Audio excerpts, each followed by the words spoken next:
Hi again, everybody, from Goss Stadium at Coleman Field on the campus of Oregon State University in Corvallis, along with Andrew Rodwick, Evan Bach, Brian Thomas, Dale Hummel, and Sawyer Gowan. It's a little hot, guys. I'm very hot in my own ears. Good evening, everybody. On not so much a hot, but a very pleasant single-digit AQI night in the Mid-Valley of 9.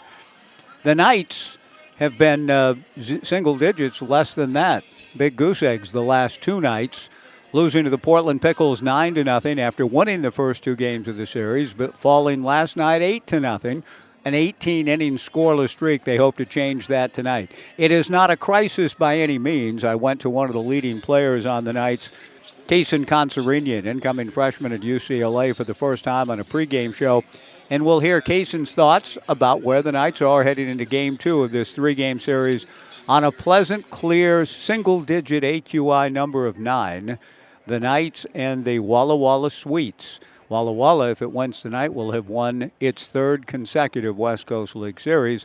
An important night for the Knights to try to turn it around. Back in 2 with Kaysen Consarinian on the Knights live stream in Joe Radio.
Back at Goss Stadium at Coleman Field, the Knights and Walla Walla coming up. Game 2 of the series. A beautiful night for baseball again here. I'm joined by Kaysen Consarinian. Kaysen, I want to get kind of your backstory in a moment, but let's start with first things first. I had a fan say to me up there in the area where I broadcast from, say, Mike, we're in a full-blown crisis right now after getting shut out twice in a row. And I said, I don't think so. How do you and the guys feel about the last couple of games? Kind of, I don't think it says much about your overall arc of the season, but how are you and the guys kind of responding to it?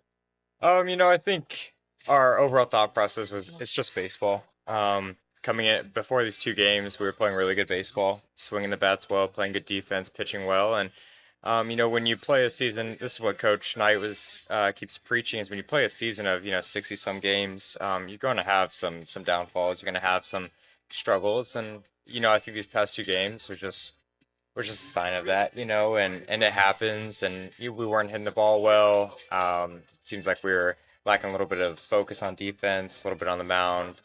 Some walks and errors really kill you. So, I think all the guys, including myself, we have a positive mindset coming into these next couple games, and we're ready to just go attack this next game and go out and have fun and get back to playing the way we normally do.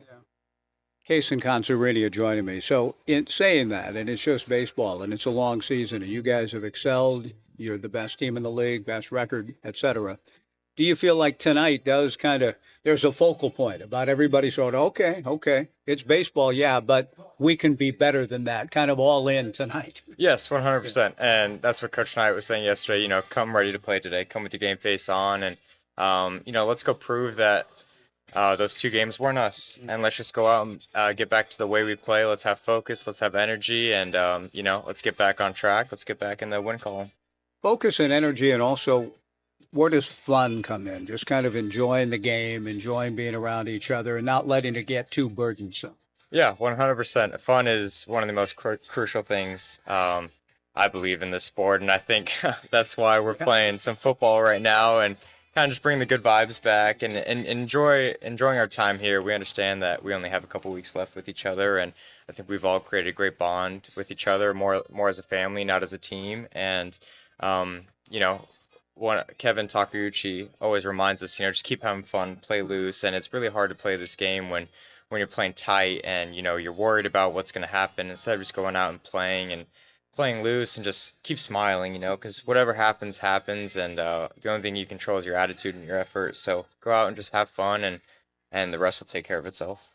Case in apart from that, belaboring the last two games and the importance of tonight and all of that, the overall summer, what's the experience been like for you? Oh, it's been amazing. It's exceeded all of my expectations so far, and I think it's been such an unreal and experience. It's been such a blessing to me being able to come in and play with older guys, play with these athletes who have experienced college baseball, and me coming from high school and about to enter my freshman year. It's I was expecting to be challenged, and I have been, certainly, and being able to deal with failure has been so crucial to me. And playing every day, being able to just, whether you have a good performance, bad performance, flush it, because you're playing the very next day. So that's been so huge to me, and also just being able to learn how to take care of my body and how to go compete against these guys has been really amazing. Few more minutes, couple more things with Case and Concerina, then he can rejoin the guys, I think, playing touch football or something out here in left field. Case, in your decision to continue your career collegiately at UCLA, tell us a little bit about how that came about. Yeah, so that happened pretty early for me, happened my freshman year of high school. It's kind of during when COVID was going on, and so a lot of video was being sent, being taken. Everywhere I was going, I made sure I had some video to send, and I was playing with the SoCal Giants, which is a scout ball team down in Southern California, ran by the Ficks, who are great people. Chuck Fick, who was a former Giant scout, he ran that team, and I got with them, and immediately from day one, they asked me where I wanted to go, and they would set me up with UCLA, and I kept playing with them. I was playing against a lot older competition as well, and so playing against that stiff competition, playing with them, UCLA was able to come out and watch me, and so we talked for about a month. And, I knew immediately UCLA was where I wanted to go, close to home. Family's been lifelong UCLA fans. And, just year in and year out, they have an amazing team, amazing program. And I was also an amazing education, where it can take me so far after baseball. So it's been. Congratulations on making that decision early and getting it kind of settled early. It's a great place to be. Yes, was there any part of you, anywhere along the way, that had a longing to get out and maybe, go somewhere else, or does this kind of fulfill that a little bit being up here? Yeah, no, I think UCLA has always stuck with me, and I think that's part of where the commitment comes in. Since I committed so early, yes, there was a lot of time where I could have changed my mind and thought of other places, but I think that's the beauty of it, and that's the beauty of a commitment. I committed to them just as much as they committed to me, and they trusted me, they believed in me, and I wanted to fulfill my commitment to them. Last two things. One is meeting your whole family here. It seems like they're certainly in your corner, and you have a great family and supporting culture, so to speak. But it was a delight to meet your folks, your girlfriend who's playing softball collegiately. So, what's that? Volleyball. Oh, volleyball. I'm sorry. I got my sports mixed up. But at Cal Lutheran? Correct. Yeah, that is correct. So the school right, the sport wrong. How special was it to have them here for part of this summer? It was amazing, and I keep in contact with them every single day. But to have them here, it meant a lot, and their support means everything to me. Obviously, my parents have supported me this whole entire time, and they mean the world to me, and I wouldn't be here without them. Same thing for my girlfriend, being together with her for just about 4 years now. She's supported me every step of the way, and they've all been super understanding. So, I don't think I'd be able to go without their support and all their love. So, I wouldn't be the person I am today without them. So it was awesome to have them here in person. Yeah, I'll turn you loose for the fun out in left field. Last thing, how big is making it 8 straight with this group of guys this summer to you? Do you feel like, hey, yeah, we're all in on that? Yes, 100%. We're all in. I think that's something we talk about every single day. Like, let's go out and win that 8th one. We're not going to be the team to let that down. And, I think we've really just created such a great bond and relationship with all these guys. It's been super fun getting to know everybody and getting closer with everybody every single day. And, as Coach Uni says, team sticky. That's what we really believe in. And so I think we're the right group of guys. I think we're heading in the right direction going into playoffs, and we're super excited to go get that 8th ring. Yep.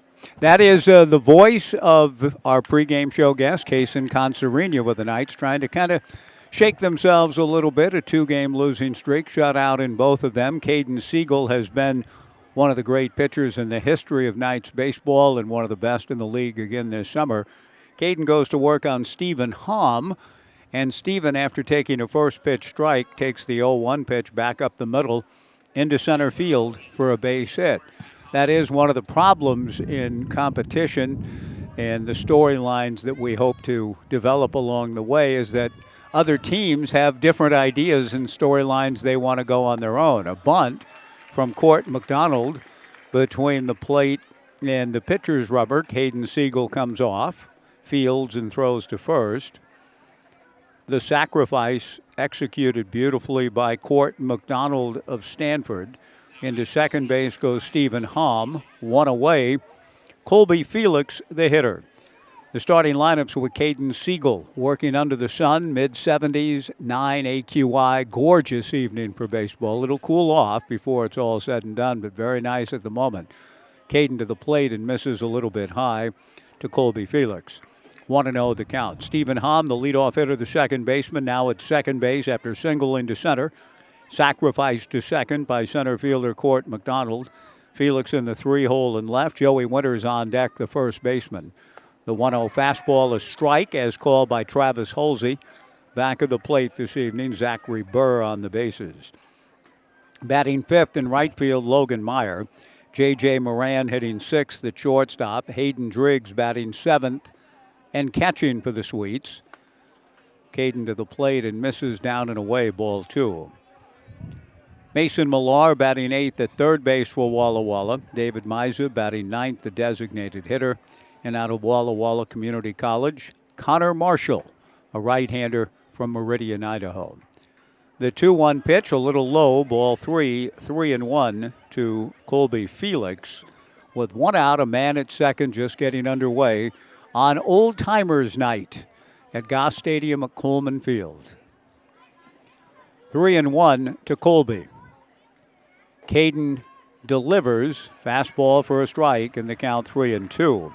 Felix starting the evening at .290, 5 home runs, 30 runs batted in. A big year for Colby Felix, right-handed hitter out of Colorado Mesa University, trying to get his 31st run batted in here and give Walla Walla the early lead. He swings at the off-speed pitch, though, for strike 3. Excellent sequence of pitches for Caden Siegel to get his first strikeout. The second out of the top of the first inning. Joey Winters, the batter. Caden is making his 5th start of the summer in his 10th appearance. 33 1/3, 24 hits, just 3 walks, 26 strikeouts. His first pitch is in there for a strike to Joey Winters. A record of 5-0, tied for second in the league in number of wins. An ERA of 2.16 with a save to boot. No balls and a strike to Joey Winters. Stephen Hom at second, 2 down. No score in the top of the first. Joey takes away the count 1-1 to the left-hand hitting Joey Winters. Joey starting the evening at 2:05 with 9 runs batted in. Big left-handed hitter, 6-7 of them. Waiting on Caden Siegel's 1-1 delivery with Hom getting his lead from second. Winters backs away and takes low and inside, ball 2. For the Knights defensively, a battery of Caden Siegel and Luke Lavin. Coulter McAnally at first, Kevin Takeuchi at second, Peyton Miller at short, Thomas Ferragaro at third, C.J. Collier in left, Blake Wilson in center, Kaysen Consarinia in right. Beautiful changeup from Caden. Swung on and missed to even the count at 2 balls and 2 strikes with 2 outs. Logan Meyer waiting his turn. Walla defeating the Knights last night soundly 8-0 after the Knights had lost on Sunday evening 9-0 to Portland. So the Knights feel as though it's turnaround time this evening here at Goss. The 2-2 pitch from Caden misses down and in. Ball 3, 3-2. Tanner Parker coaching at third base. Derek Benson coaching at first. The head coach for Walla calls the offense from the dugout, Jared Molna, in his second year with the Sweets. The 3-2 pitch is popped up into left center field. Collier and Wilson come together, and it's Wilson near CJ who takes charge as a center fielder ought. Blake makes the catch. The inning is over. A leadoff single for Stephen Hom. He's left stranded at second. We go to the bottom of the first inning. We will have the full Corvallis Knights lineup when we come back after half an inning. Walla nothing. The Knights coming up. Back in 90 on the Knights live stream and Joe Radio.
Bottom of the first inning at Goss Stadium at Coleman Field. Right-hander Connor Marshall. 6'3", 165, getting ready to play for Coach Molna at Walla Community College and getting ready to make his first pitch to Thomas Ferragaro. Leading things off for the Knights in the bottom of the first inning. No score. Thomas takes a strike, 0-1 the count. Thomas leading off at third base. Blake Wilson on deck in center field. Batting third at second base, Kevin Takeuchi. The cleanup hitter, the designated hitter, Quinn Dufort. Kaysen Consarinia batting fifth and right. The strike one pitch to Thomas is in there for strike two. 0-2 the count. Coulter McAnally hitting sixth at first base. C.J. Collier batting seventh and left. Luke Lavin hitting eighth and catching. Peyton Miller batting ninth at shortstop. Breaking ball from Connor Marshall misses down and in. 1 ball and 2 strikes the count to the Knights' leadoff hitter, the switch hitting Thomas Ferragaro. The 1-2 pitch, a check swing taken on the breaking ball. Check swing and no swing, says base umpire Zachary Burr. 2-2 the count. Connor is making his second start for the Sweets. He's worked 8 innings in 4 appearances. 8 hits, 4 earned runs, 8 walks, 6 strikeouts, a record of 0-1, an earned run average of 4.50. The 2-2 pitch is outside for ball 3, 3-2. From 0-2 to full, Brooke Knight looking on from the third base coaching box. Ed Maggs over at first. The 3-2 pitch from Connor Marshall. Slap foul, Waldo away beyond the upper grandstand to the left. The count remains 3-2. Blake Wilson waiting his turn. The Barbershop Quartet, a beautiful rendition of our national anthem before the game, sitting as a foursome about 3 rows deep adjacent to the Knights on deck area. Nattily attired in their Barbershop Quartet gear. The pitch to Ferraggiaro hit foul again to the left and out of play. 3-2 the count, no score in the bottom of the first. Connor Marshall reading Hayden Driggs, delivers a little cue job off the end of the bat. The third baseman Millar fields and throws to first just in time to get Ferraggiaro. One away, a lot of English on the ball, and it gave Millar a little bit of trouble, but Mason stayed with it nicely and threw a strike across the diamond to his first baseman, Joey Winters. One gone, and Blake Wilson, the batter. For the Walla Walla Sweets defensively, and Walla Walla has won its last 2 series. If they win tonight, it'll be their first 3-series win streak of the year, and if they win tonight, it'll be their longest winning streak of the year at 3 games. Blake Wilson stepping in against Connor, working with his battery mate Hayden Driggs. The first pitch is fouled at the plate. Around the infield for the Sweets, Joey Winters at first base, Stephen Hom at second, J.J. Moran at short, Mason Millar at third, with Colby Felix in left, Court McDonald in center, Logan Meyer in right. No score, bottom of the first. Breaking ball in there for strike 2 to Blake Wilson.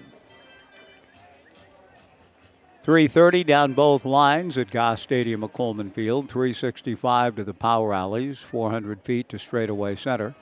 Breeze is blowing out towards left center field on a beautiful evening for baseball. One more day in July, that's tomorrow. Breaking ball away to Blake, 1-2. And it will be Halloween in July at the ballpark here tomorrow. The 1-2 pitch to Blake Wilson misses. Ball 2, 2-2.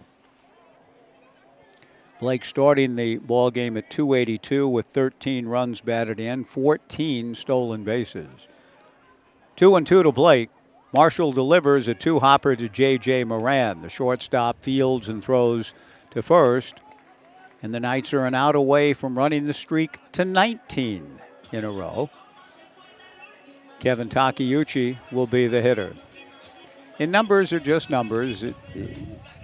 But the legendary late, great Rod Dedeaux, and winning 5 straight collegiate national championships. We spoke of the Yankees and their dynastic run and their 5 consecutive championships, World Series titles between 49 and 53. But it took some psychology for one of those titles for Rod Dedeaux's Trojans. The first pitch to Takeuchi missing. The 1-0 offering from Connor Marshall, a strike, and the count 1-1. 2 down, nobody on, no score in the bottom of the first. The 1-1 breaking ball away. I believe it was the 72, maybe 3 national title. The Trojans won 5 in a row between 70 and 74. I think it was the 73 now that I think about it. The 2-1 pitch, stroke to right center field, base hit. Kevin Takeuchi, who has been slumping a bit of late, gets on a pitch, keeps his head down, and hits the baseball the other way. Good for him. He's hitting .331, so he had a little bit of room to slump a bit. He leads the club at .331, and he gets a solid base hit here with 2 down, bringing Quinn Dufort to the plate. Minnesota and USC were playing for the national championship, and the Golden Gophers had a pitcher by the name of Dave Winfield. And numbers are just numbers, but it became known within the Trojans dugout in the 9th inning with Minnesota about to win the national title. I think up 4 or 5 runs. The Trojans' reign was about to end. The first pitch missing for ball 1 to Quinn Dufort. The 1-0 pitch outside, ball 2, 2-0. the Trojan players within the dugout began to count with each pitch how many pitches Winfield into the ninth had thrown. 115, they'd yell together. The 2-0 pitch swung out and missed. 116, 117, 118, just all yelling. 120, 122, 120. And Winfield began to labor, began to walk people. 134, 135, 138, 142. Eventually, the Trojans came all the way back, won the game. Winfield chased from the box when he was 3 outs away from a complete game victory for a national championship for Minnesota. Numbers are just numbers, but sometimes they can be more than that. The pitch to Dufort swung out and missed. 2-2 the count, 2 down, no score, bottom of the first. The 2-2 pitch taken for a ball. The late break down to second is poetic justice. The throw from Hayden Driggs to J.J. Moran is in time easily to get Takeuchi on a late break. The pitch itself was a strike, or certainly looked as though it should have been called a strike. Quinn Dufort took it, got away with it, but Takeuchi is caught stealing 2-6, and the Knights are gone in the first. The number is now 19, not 150. I think Winfield eventually got to 145, 46, 47. Those numbers did indeed get into his head, and the Trojans won in the midst of their 5 straight national championship streak, 70-74.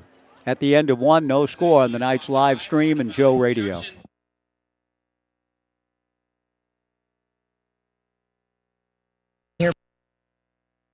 We want to say thank you.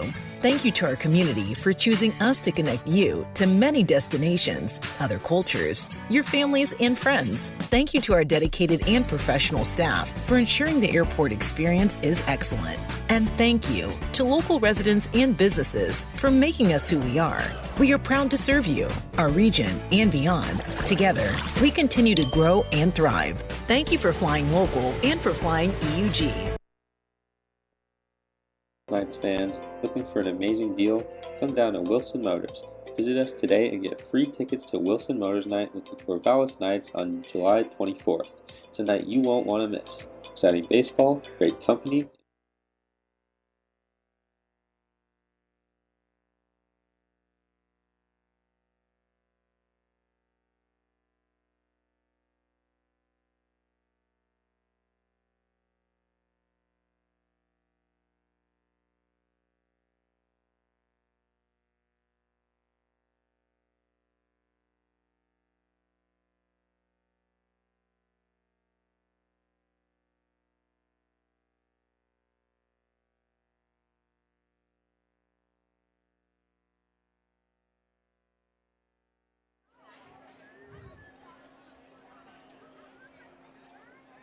No score to the second inning. Caden Siegel working on Logan Meyer, the right-hand hitting, returning Walla Walla Sweet here in the second. Right-hand hitting right fielder.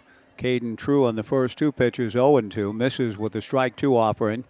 The 1-2 pitch to Logan, a comebacker, fielded cleanly by Caden.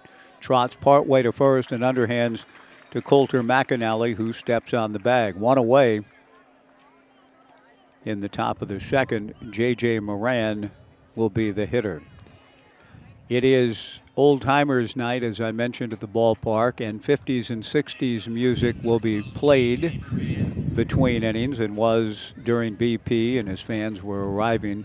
It seemed to be weighted pretty much to the 50s in the pregame stuff. First pitch fouled straight back by J.J. Moran, 0-1 the count.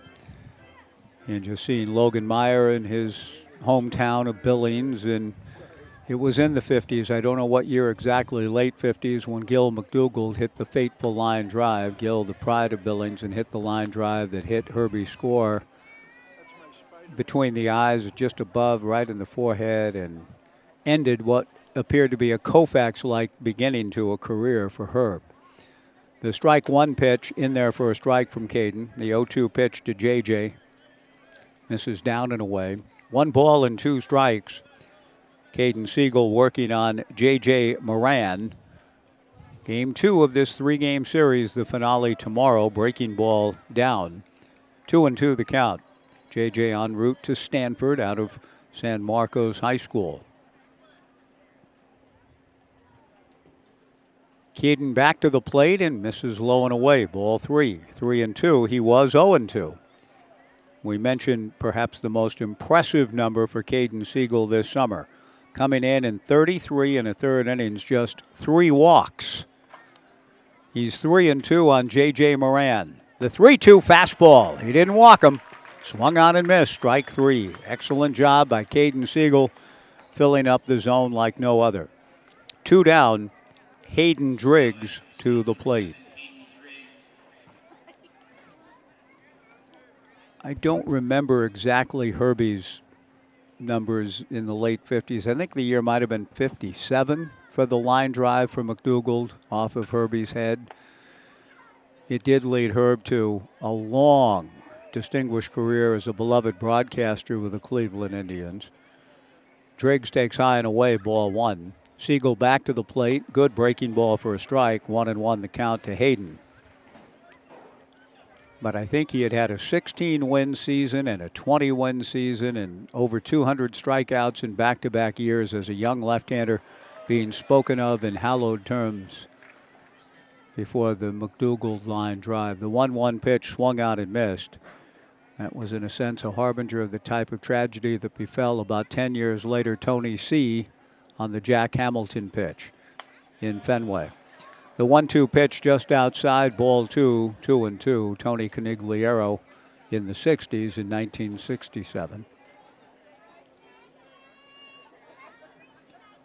2 outs, nobody on in the second, no score. The 2-2 pitch, tap foul. Nice play by Cole Stringer, backhanding it in front of the Corvallis Knights dugout. Fans are asking, and I have made the same query. Tai Yukamoto, who has been such a stalwart of a ball player, not here in the lineup, wasn't in it last night. Such a good player, so fun to watch. A 2-2 pitch is stroked into right center field, base hit. Hayden Driggs with a 2-out single. Kaysen Concerina gets the ball back in. I don't have the specific answers other than to say that Ty, who has been such a popular player here and has done so many things so well, hitting .320, 16 stolen bases, one of the best butters and overall hitters in the West Coast League. Ty has been prospering up north at Pacific University, but he's gotten the attention of some other programs and is in the portal, and perhaps that has that could play a part in why he's not here for tonight's ballgame. We do expect to see him again. A throw to first base. Hayden Driggs dives back. No score. Top of the second inning. Driggs getting the 2-out single, has only stolen 1 base this summer. Caden delivers a fly ball to right. Back goes Concerina, still going back. He's there to make the catch on the move. Well-struck baseball off the bat of Mason Millar, but Concerina tracks it down to retire the side. No runs, a hit, 1 left. To the bottom of the second we go on Old Timers Night at Goss Stadium at Coleman Field. The Sweets nothing, the Knights nothing. Back in 90 on Joe Radio.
Bottom of the second inning, no score.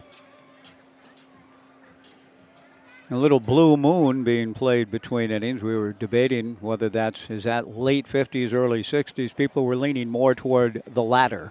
Quinn Dufort was at the plate when Kevin Takeuchi was thrown out attempting to delay steal in the first inning. Quinn fouls one away, no balls and a strike. Quinn Dufort, Kaysen Consarini, and Coulter McAnally. The 0-1 pitch, slap foul, and the count 0-2. The thing about that sort of trivial information these days, it's just readily at all of our fingertips or thumbing things out on our telephones. So I'm sure you all have the answer already. The strike 2 pitch, down and in, 1-2 to Dufort. But it's more fun sometimes just to guess and think and try to get your mind back. Okay, where have I heard that? Okay. Just instead of just producing the answer like that, sometimes it's good to think it through, take a little more time, try to put it in context, work for the answer a little bit more. Right? I'm not trying to be an epistemologist here. I'm just saying to look things up immediately and have the answer immediately isn't always the best for our brains. The 1-2 fastball to Connor Marshall, high and away, ball 2. 2-2 to Quinn Dufort, no score in the bottom of the second. I will say that the best usage of Blue Moon in a movie, John Landis's American Werewolf in London. It's a quirky film, funny in spots, horrific in others. Other words could be applied to it too, but it's entertaining, and the use of that song near the end is memorable. The 3-2 pitch to Quinn Dufort, high and away for ball 4, and that has been a bit of a problem for Connor Marshall. We gave you his numbers early. The number of walks per innings pitched has been a little disparate, and he does issue a leadoff walk here. And the Knights, who aren't necessarily starved for runs, it's not that serious yet. I was asked again by a good season ticket holding Knights fan, are we in a slump yet? Because I refuse to fully commit to that. I said, well, give me a couple more innings. Kaysen Consarini bunts foul at the plate. No balls and 1 strike. But a leadoff walk is often a harbinger of good things, and we'll see if the Knights can take advantage of it. A leadoff walk to Quinn Dufort, who worked an 0-2 count eventually to ball 4. Nice job on his part. Kaysen Consarini, our pregame show guest, with a count of no balls and a strike. Connor Marshall from the stretch. Kaysen's not bunting and looks at a breaking ball down and away. 1-1 the count to Consarini, starting the night at .248. No homers, 8 runs batted in. Talented young man who's been committed to UCLA for a long while. He swings and strokes it into left field. Base hit. Colby Felix plays it on a couple of hops. Quinn Dufort stops at second. Coulter McAnally, the hitter.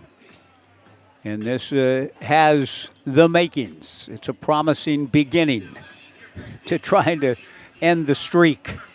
It hasn't reached the level of ignominy by any means. But by Knight standards, it's a little bit, if not alarming, at least disconcerting to go 19 straight innings without scoring a run. A 2 on, nobody out. Coulter McAnally may be asked to bunt.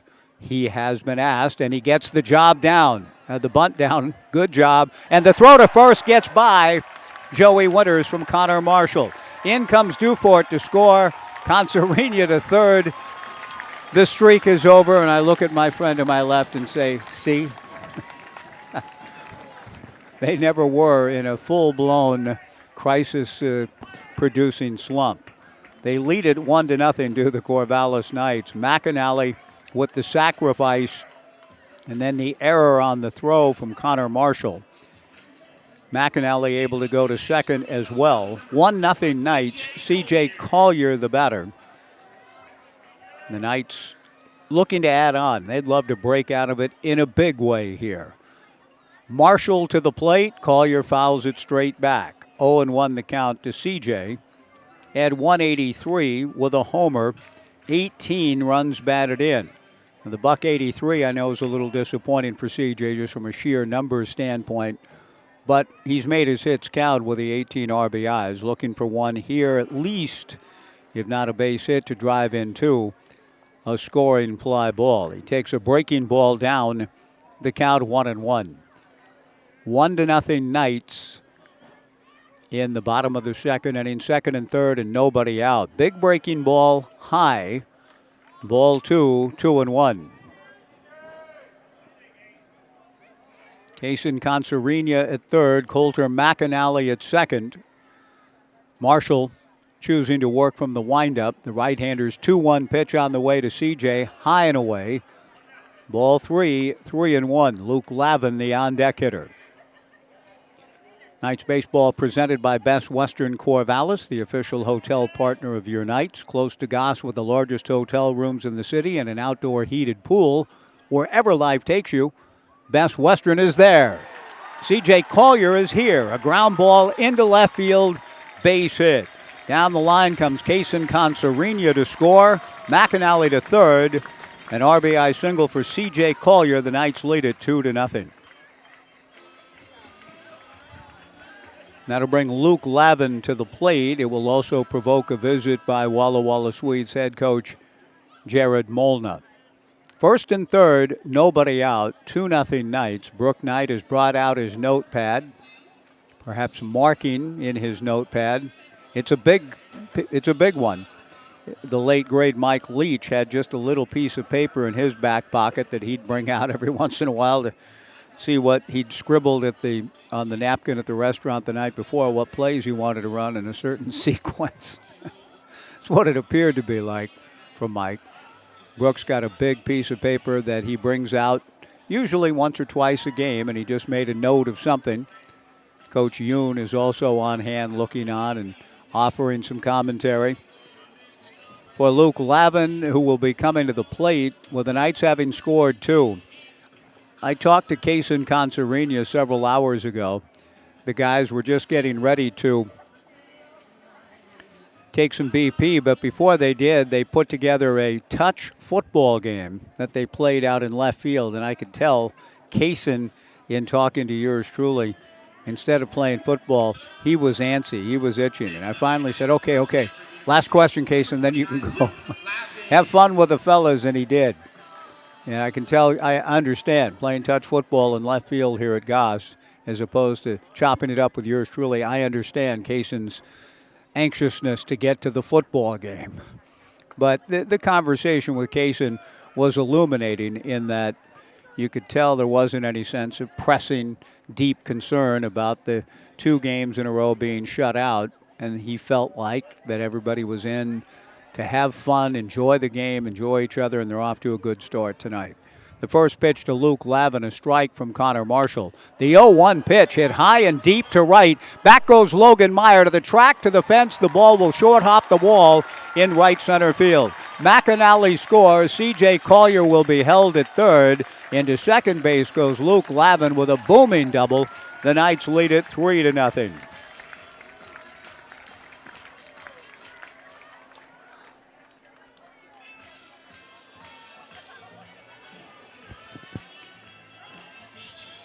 It did appear from the get-go off the bat of Lavin that there was no chance that that ball could be caught by either Court McDonald or Logan Meyer.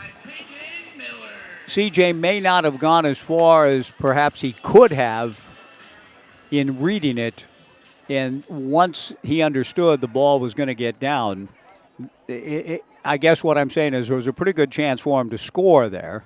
But he made sure the ball got through and then ended up settling for third base on a long double to the alley in right center. Peyton Miller takes high, ball 1, 1-0. The 1-0 pitch, Peyton hits it into Urchin Alley to our right. The count 1-1. But the Knights are still in very good shape to add on. They lead it 3-0 in the bottom of the second inning. Leadoff hitter Thomas Ferraggiaro on deck. Connor Marshall turns and comes to the plate. The 1-1 pitch, a ground ball to second. This will produce another run. Stephen Hom fields and throws to first. On the play, Collier comes down the line to score. Luke Lavin into third. The Knights lead it 4-0. with the infield back. Peyton Miller gets the job done on the ground out 4-3, and only one out in the inning. Thomas Ferraggiaro, the hitter. The Knights have scored 4. I'm a little surprised that Coach Molna is keeping his infield back. I thought I could understand it with no outs, trying to stay out of the big inning. But he has chosen to continue to have his infielders play at normal depth. Thomas Ferraggiaro takes high, ball 1. The 1-0 pitch on the way, taken for a strike. 1-1 the count. It already has been, in a sense, a big inning, and Coach Molna trying to minimize damage. A runner at third in Luke Lavin with 1 out. The 1-1 pitch will produce another run with the infield at normal depth. The ground ball to short. J.J. Moran's throw pulls Winters off the bag, but Big Joey makes the tag on Ferraggiaro going by.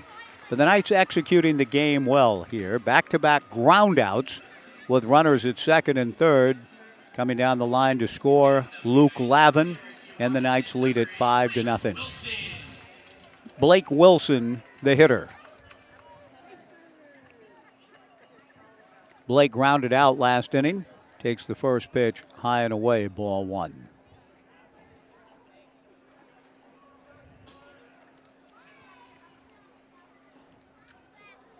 The 1-0 pitch. Wilson bangs it into left field. Base hit. Colby Felix plays it on a hop, the Knights' 5th hit. And it does feel indeed as though they have broken loose and broken out. And have forged ahead here in the second inning with a 5-run frame and perhaps not done yet. Kevin Takeuchi will be the batter. Blake Wilson, 14 for 16 in stolen bases. And he may try to keep the pressure on and get to second. Kevin Takeuchi, a ground ball to short. Moran goes the short way to Stephen Hom at second for the force. But the Knights, who weren't starving for runs, but let's say they were hungry for them, get 5 of them and take a commanding lead into the third. After 2, the Knights 5 and Walla Walla nothing. Back in 90 on the Knights live stream and Joe Radio.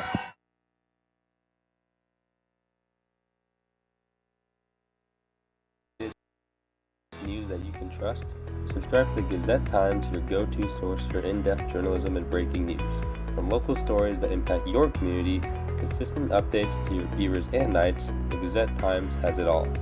For only $1 for 3 months, enjoy unlimited access to our e-edition, unlimited articles on GazetteTimes.com and our mobile app, and free access to newspapers.com archives. Subscribe today and join the Gazette-Times community, where Knights fans looking for an amazing deal? Come down to Wilson Motors. Visit us today and get free tickets to Wilson Motors Night with the Corvallis Knights on July 24th. It's a night you won't want to miss. Exciting baseball, great company, and fantastic giveaways. While you're here, check out our wide variety of vehicles. From sleek sedans to rugged trucks, we've got something for everyone. Wilson Motors, your one-stop shop for unbeatable deals and unforgettable nights. Hurry in and score your tickets today at Wilson Motors on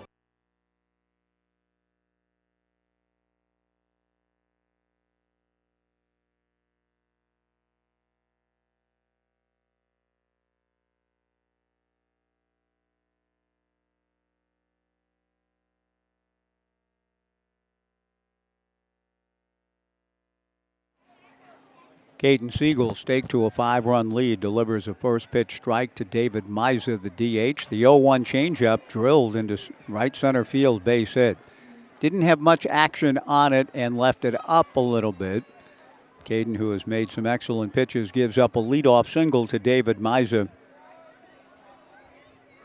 here in the top of the third inning. The Knights leading 5-0. Stephen Hom, who singled to center to open the game, will come to the plate.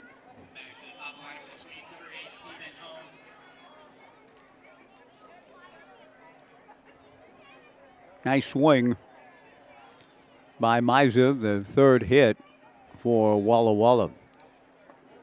First pitch missing down and in, ball 1. David committed to UCLA, as is our own Kason Consarina. 1 ball and no strikes to Stephen Hom. Caden back to the plate. Good fastball in there for a strike. 1-1 the count. Stephen out of Texas A&M Corpus Christi in a transfer to that program from Ohlone College. 22 RBIs this past spring for A&M Corpus Christi. A throw to first by Siegel. Back to the bag goes David Miza. Good for Tai Yukamoto. Not with the club, but an opportunity. And I will leave it. I don't want to go full disclosure on what exactly is happening, but he just has a chance to improve his lot significantly as a collegiate baseball player, and perhaps checking things out along those lines this weekend. The 1-1, or early this week, as this series gets underway, I think we'll see him again back here. Certainly hope so. But hope that he is finding a path to a great way to end his collegiate career. Hom pulls one foul in front of the Knights dugout. 1-2 the count. 5-0 Knights in the third. Caden delivers a fly ball to left center field. C.J. Collier and Blake Wilson on the run, and it's Blake Wilson who backhands just shy of the warning track. Excellent play by the Knights center fielder. 1 away.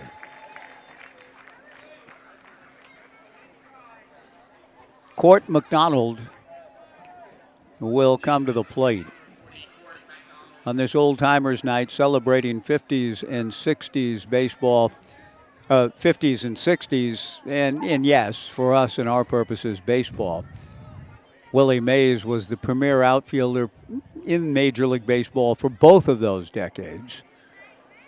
Court McDonald, who sacrificed in the first, the batter swings at the first pitch and doesn't get it. Good fastball under the hands, 0-1 the count. Willie caught so many baseballs out in center. The all-time putouts leader in Major League history for an outfielder. The strike one pitch change is away to Court McDonald. 1-1 the count. He was so good that he would make difficult plays look easy, but they weren't, as he explained to the outstanding writer Roger Kahn in an eloquent essay entitled Willie's Song. A fly ball to left. Collier fights the sun, but finds his way to the baseball to catch it for out number 2. 2 down, and Colby Felix to the plate. Willie said goodbye, America. Say said so long on September 25th, 1973 at Shea, bringing tears to the eyes of many. In Willie himself at the end when he said, I see these young ball players over here. And he began the speech, his farewell speech, by saying, folks, I'm hitting .211. And at 42 years of age, hitting .211, the game isn't as fun for me anymore. And I've always played this game for fun and for joy. Boy, Willie provided so much of that to so many. The pitch, a strike to Colby Felix, 0-1 the count. And at 42, he learned the truth. Janician may have learned it at 17. Ground ball off the glove of Caden Siegel, fielded by Takeuchi. The throw to first is not in time. A tag made by Coulter McAnally, who tried to stretch a la Killebrew in 68. The killer tore his hamstring, and Coulter is shaking his left leg a little bit. Killebrew on that stretch in the 68 All-Star game hurt himself seriously. But if Caden doesn't deflect that, it probably would have gone for an out to Kevin Takeuchi. But the ball going off of Caden Siegel. Into second base goes David Miza. Colby Felix aboard on the base hit back up the middle at first. Joey Winters the batter.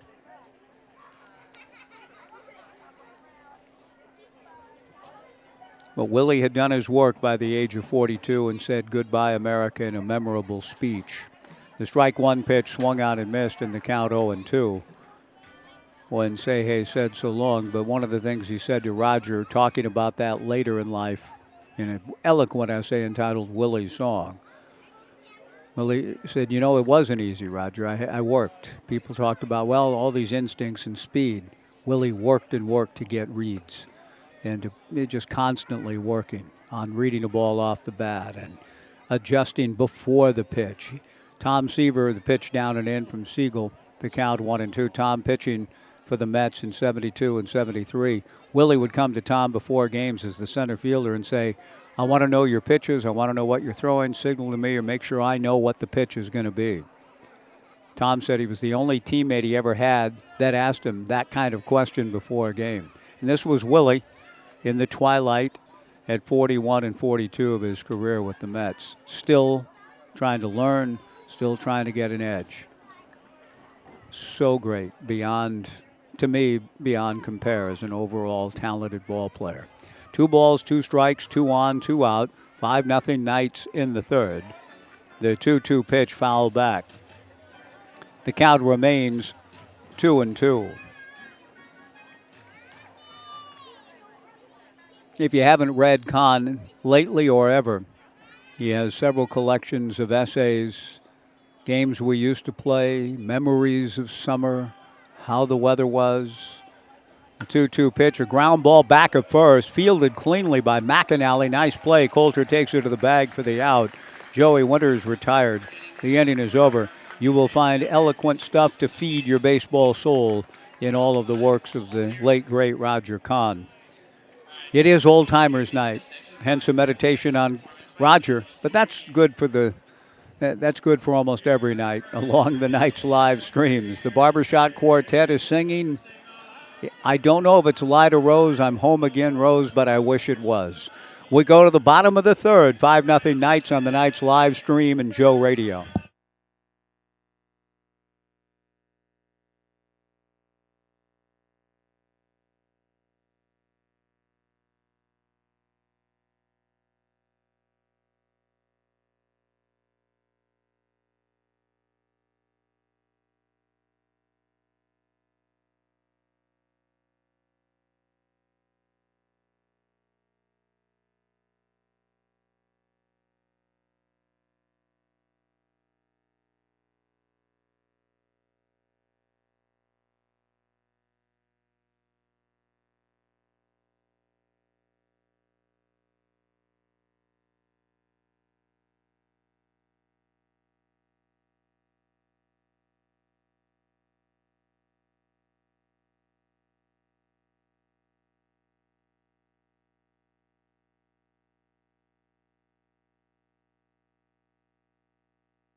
Bottom of the third inning, the Knights leading Walla 5-0. Quinn Dufort leading things off. He led things off with a walk. He worked an 0-2 count last inning to ball 4, and the inning was on. Here he has the count his way.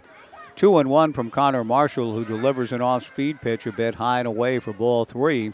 Quinn would gladly take ball 4 again and hope that it can spark another big inning for the Knights.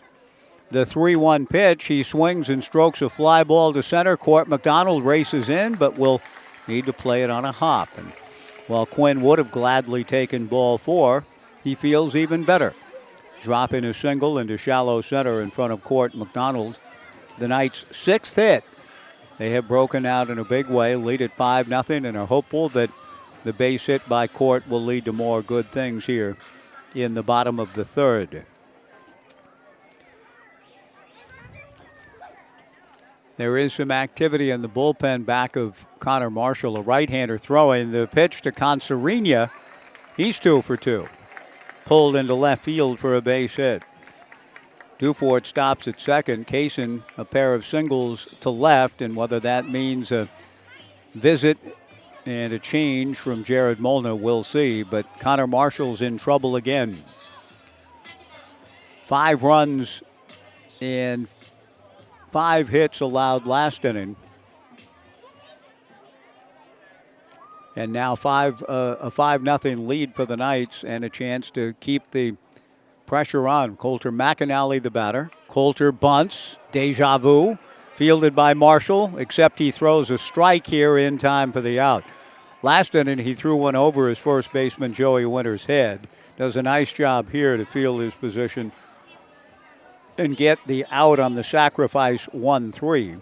On the play, Quinn Dufort to third, Kaysen Consarini to second, and Coulter McAnally looks like he's been laying down bunts his whole life. Here comes Jared Molna, and he has signaled to the bullpen that he wants to make a change. C.J. Collier is the hitter for the Knights. C.J. with an RBI single as part of the Knights' 5-run second. He will see a new arm coming in from out of the gate in left center field. 5-0 Knights, second and third, one out. We'll find out about the pitcher and be back after a 2-minute pitching change break. 5-0 Knights, back in 2 on the Knights live stream and Joe Radio.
Bottom of the third inning at Goss Stadium at Coleman Field. The Knights leading the Walla Walla Sweets 5-0, trying to get this series even and create a rubber game on Halloween in July night, tomorrow night. The final day of the month of July. It has flown, has it not? It has. C.J. Collier looking for his second run batted in, maybe more if he can find a hole somewhere. Base hit last inning, goes to work against Lucas Stutzman, and the right-hander's first pitch down and away to C.J., ball one. C.J. an RBI single as part of the Knights' 5-run second. The Knights lead at 5-0 here in the third and have runners at second and third. The infield halfway. Collier takes low and away, ball two. 2-0 from Lucas. Quinn Dufort at third, Kaysen Consarini at second. Lucas Stutzman working on C.J. Collier. Out of a modified windup, hits C.J. to load the bases. And Luke Lavin, who crushed a ball to the alley in right center field last inning, will come to the plate. Lucas is making his 6th appearance, 13 in the third innings, 13 hits, 13 runs all earned, 13 walks, 8 strikeouts, a record of 0-0, an ERA of over 8. Lucas attempting to settle things down here a little bit, but off to a tough start in that respect. A young man from Richland and competing at Walla Walla Community College. delivers his first pitch to Luke Lavin inside, ball one. The bases loaded and one out, 5-0 Knights, the infield at double play depth. Luke hit one of his deepest balls of the season last inning to deep right center. He swings and pulls one foul past Coach Nags here. The count 1-1. For replacement glass or new vinyl windows in your home, call Smith Glass, located in Corvallis and Albany. Smith Glass is a leading residential and commercial glass service for the Mid-Valley and longtime partner of the Corvallis Knights. Smith Glass on the cutting edge since 1945. Stutzman delivers a 1-1 fastball for a strike. 1-2 to Luke Lavin. Bases loaded, one out. The Sweets infield at double play depth back of Stutzman, who has come on for Connor Marshall here in the third. Lucas bounces his 1-2 pitch. 2-2 the count. Cascade Collegiate League All-Stars here on Thursday. Quick trip to Bend for a Singleton Friday, and then the last two home games of the regular season this Saturday and Sunday. We hope to see you here. The 2-2 pitch missing to Luke, ball three. Stutzman with the 13 walks in 13 1/3 is close to another one. With the bases loaded and one out, 5-0 Knights looking to add on and take full command after a couple of low-scoring affairs. Lavin, better than ball four, rips it into right field, base hit. Dufort scores, Concerina will too. Into third base goes C.J. Collier. Luke Lavin, a two-run single, 3 RBIs. The Knights lead it 7-0.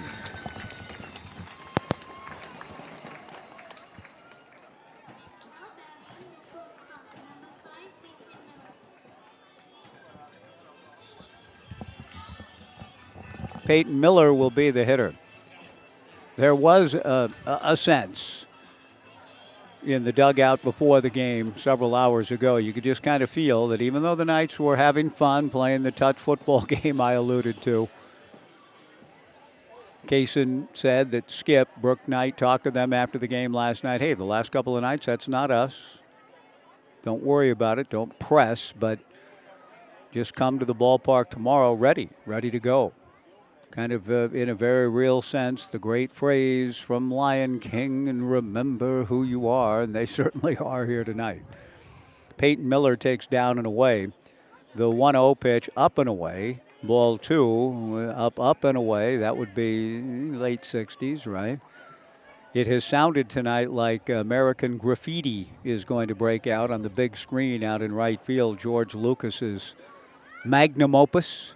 The 2-0 pitch in the turf, good block by Hayden Driggs. I argue with many all that. Lucas, of course, of Star Wars and incredible achievements in cinema, but my favorite of his films, as much as I enjoy the Star Wars genre, my favorite of his films is the sweet paean to cruising in the early 60s American Graffiti.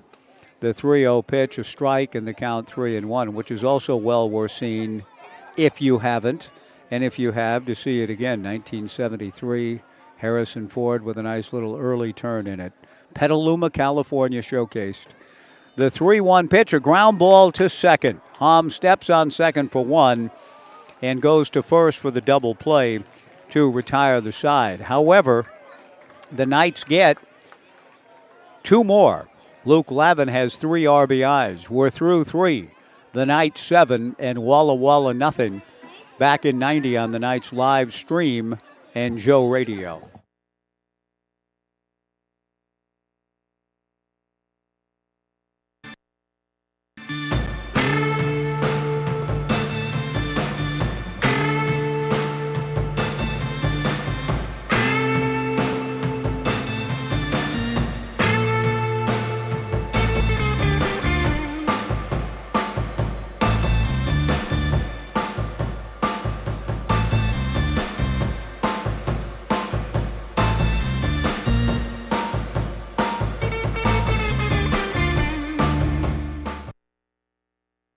At Eugene Airport, we want to say thank you.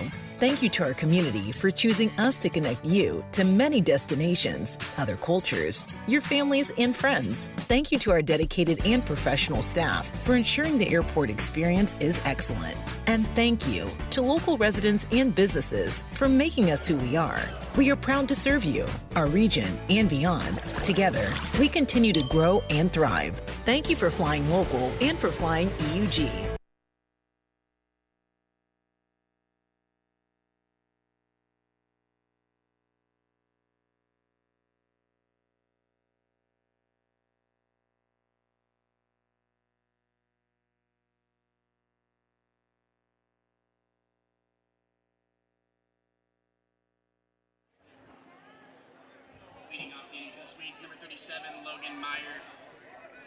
Through 3 innings at Goss Stadium at Coleman Field, the Corvallis Knights 7 runs, 8 hits, and no errors. Walla no runs, 4 hits, and 1 error.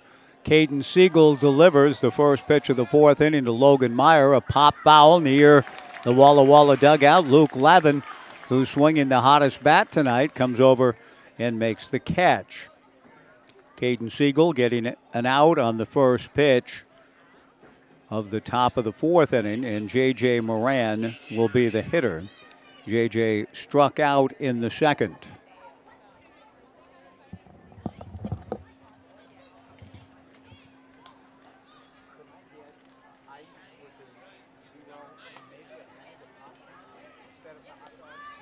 That looks good. Thank you.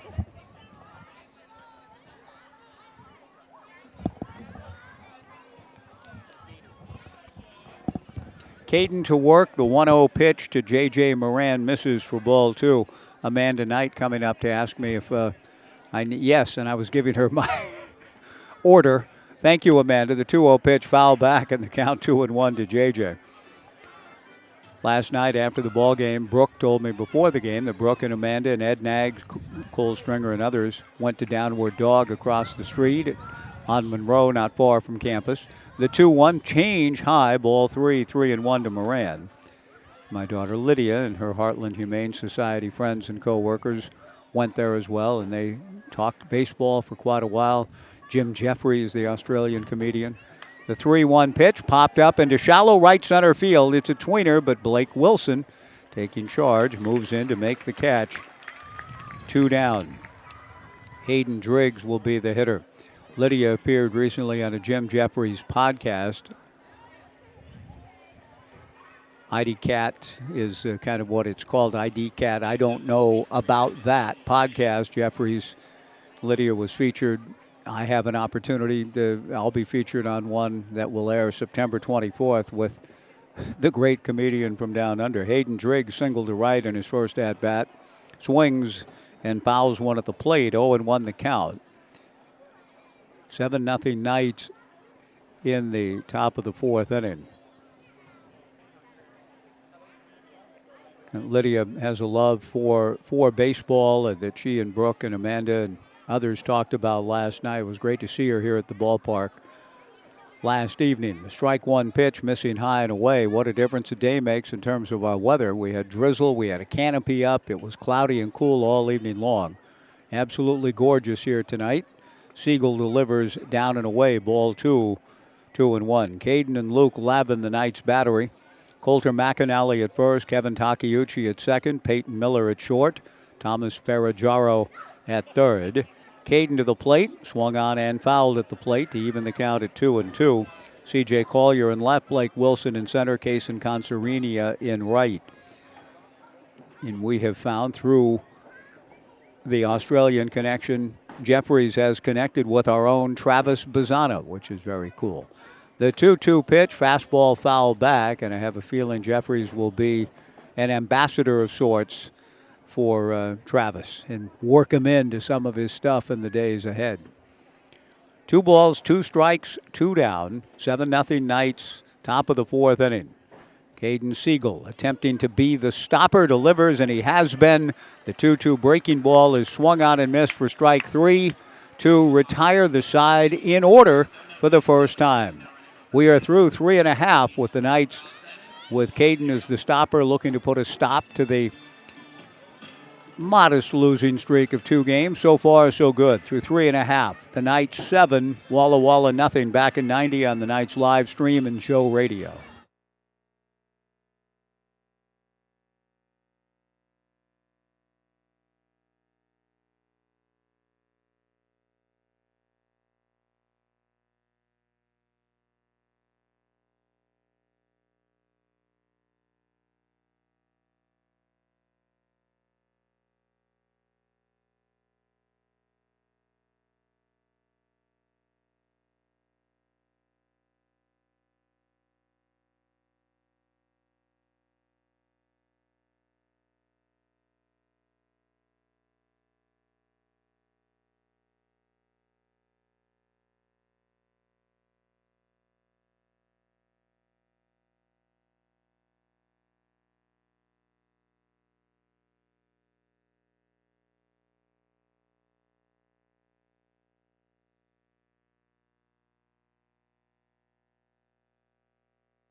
Seven nothing Knights to the bottom of the 4th inning.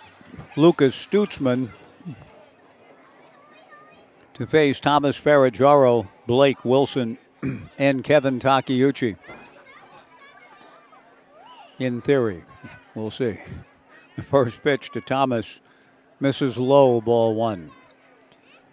Thomas has grounded to third, grounded to short. The second ground out produced a run in the 5-run second. He swings at the 1-0 pitch and fouls it straight back. 1 ball and 1 strike to Thomas Ferraggiaro. Blake Wilson on deck. Wilson's made a couple of nice catches tonight. He has 3 putouts. 1 really required a great read and jump on his part. The 1-1 pitch, fastball knee high for a strike. 1-2 to Ferraggiaro. There is contained in a book, if we're honoring the 50s and 60s tonight, that I purchased, one of my early purchases in life at about 10 years of age. The 1-2 breaking ball away, ball 2, 2-2. I saved allowance money and chores money for the 3rd Fireside Book of Baseball. I've never seen the first 2, but I have an edition of the 3rd. The 2-2 pitch, line drive, base hit into center field. Ferraggiaro, again with a good approach, staying down, keeping the head down, and taking the ball back up the middle. A solid single to center for Thomas to open the bottom of the 4th. 9 hits for the Knights, leading 7-0. Blake Wilson, the hitter, is grounded to short and singled to left. My parents took me to an old used bookstore. I don't remember where exactly in the Southland, but I remember loving it and finding this 3rd Fireside Book of Baseball. The proprietor there, as we all would, I think, when you get a youngster interested, and he just, oh, well, here, look at these other books. And he took me to the area to pull the 3rd Fireside off the shelf, and comment I was able to purchase it. One of my early memories of buying a book on my own for the first time.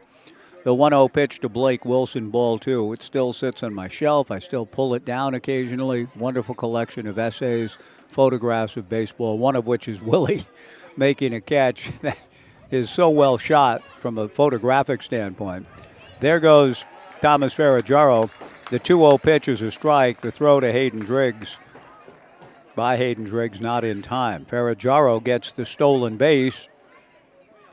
Thomas with his 11th steal of the summer in 13 attempts. He's in scoring position with nobody out. At second, an account of 2-1 to Blake.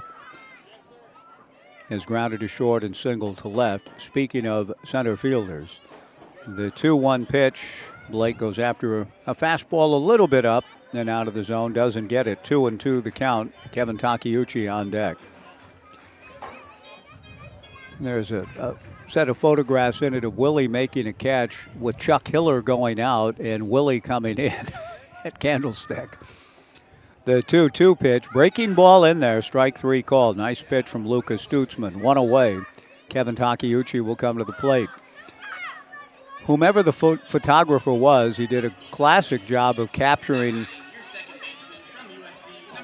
Willie racing in, making the catch that Chuck Hiller thought he was about to grab in his glove, and the double take. It's kind of two different photographs. The look of astonishment, the double take that Chuck Hiller gives when he looks in his glove and is looking at Willie like, where'd the ball go?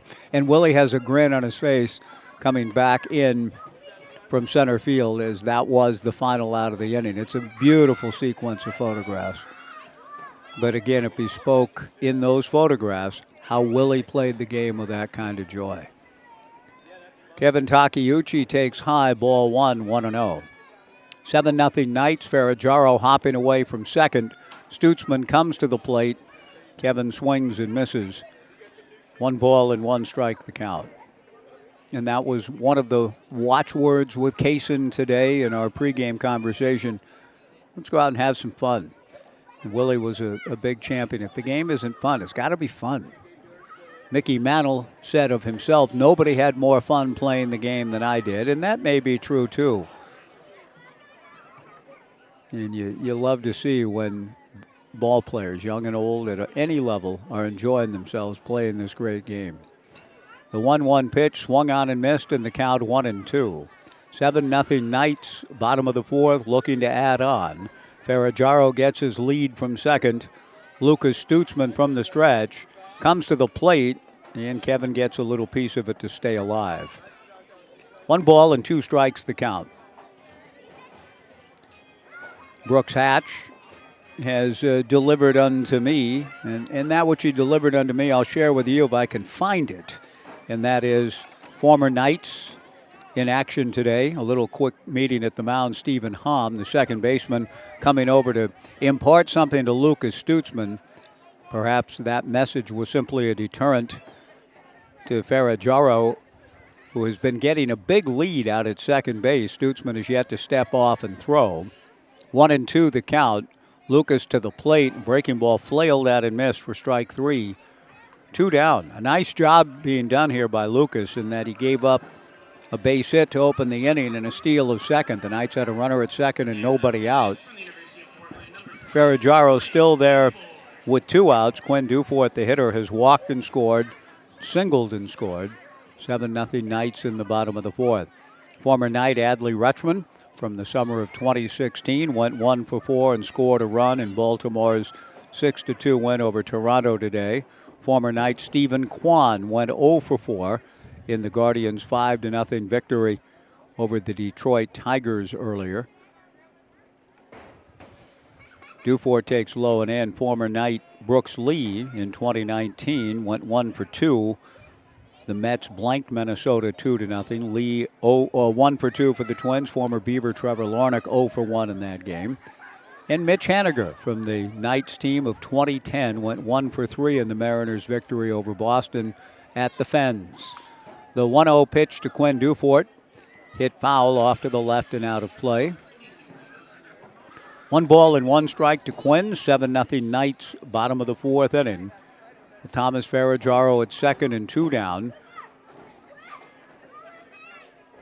Lucas Stutzman came on last inning looking to put up a 0 here in the fourth, with the teams to play the what could be a rubber game. Certainly the finale of the series tomorrow. The Knights hoping that it will indeed be the series decider at 6:35. Stutzman delivers up and away, ball 2, 2-1 to Quinn Dufort. Ferraggiaro's going to third. The 2-1 pitch is high. The throw to third is not in time. Thomas has been a little frisky out there at second base in terms of the length of his leads. Stutzman never did step off or throw to one of his middle infielders. The advantage in gaining 90 feet not as great with 2 down, of course, but he does put himself in a position to perhaps come home on a wild one. 3-1 to do for it. The 3-1 pitch, a balk called, and so getting into the proper position at third with the steal enables Thomas Ferraggiaro to score on a balk. That Lucas Stutzman is not pleased concerning the call. Jared Molna comes out as well to say what exactly were the grounds of that balk call, but the call made by Zachary Burr, who worked the West Coast League All-Star game in Bellingham on July 17th, considered one of the top, if not the top umpire in the league. He calls a balk on Stutzman, and Ferraggiaro scores on the violation, and the Knights lead it 8-0. In the meantime, a 3-1 count to Quinn Dufour. Whatever Molnar was told, he kind of nods in perhaps reluctant assent, but he does head back to the dugout now. With a count of 3 balls and a strike to Quinn Dufour, the Knights have scored another run. 5 in the second, 2 last inning, 1 here. Quinn bloops one into shallow left field. Colby Felix has a play, moves in to make the catch. The inning is over. Ferraggiaro's legs essentially account for the run here in the bottom of the 4th. A base hit, 2 stolen bases, and scores on a balk. We go to the 5th. The Knights 8, Walla Walla nothing. Back in 90 on the live stream and Joe Radio.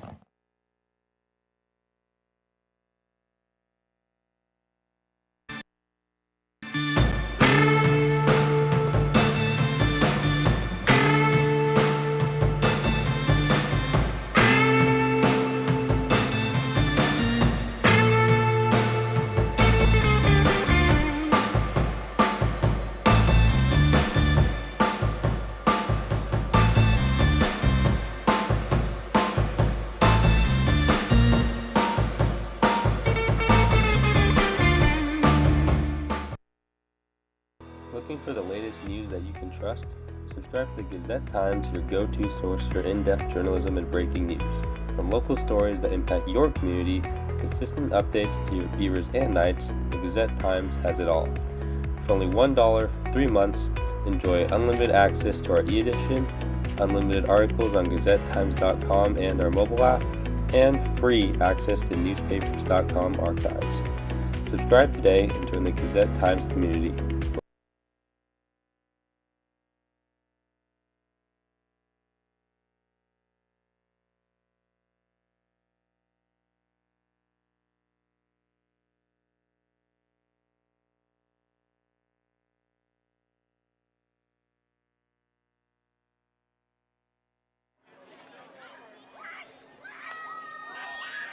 Mason Millar swings at the first pitch of the top of the 5th inning. Hits a foul ball back at first. Coulter McAnally goes back to make the catch for the second straight inning. 1 pitch and 1 away for Caden Siegel, with the Knights leading Walla Walla 8-0.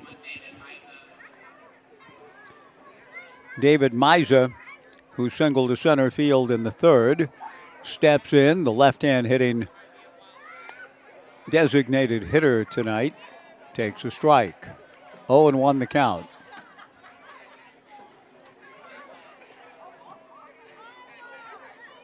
The strike 1 pitch, Caden misses down and away. 1 ball and 1 strike the count. Top of the 5th inning.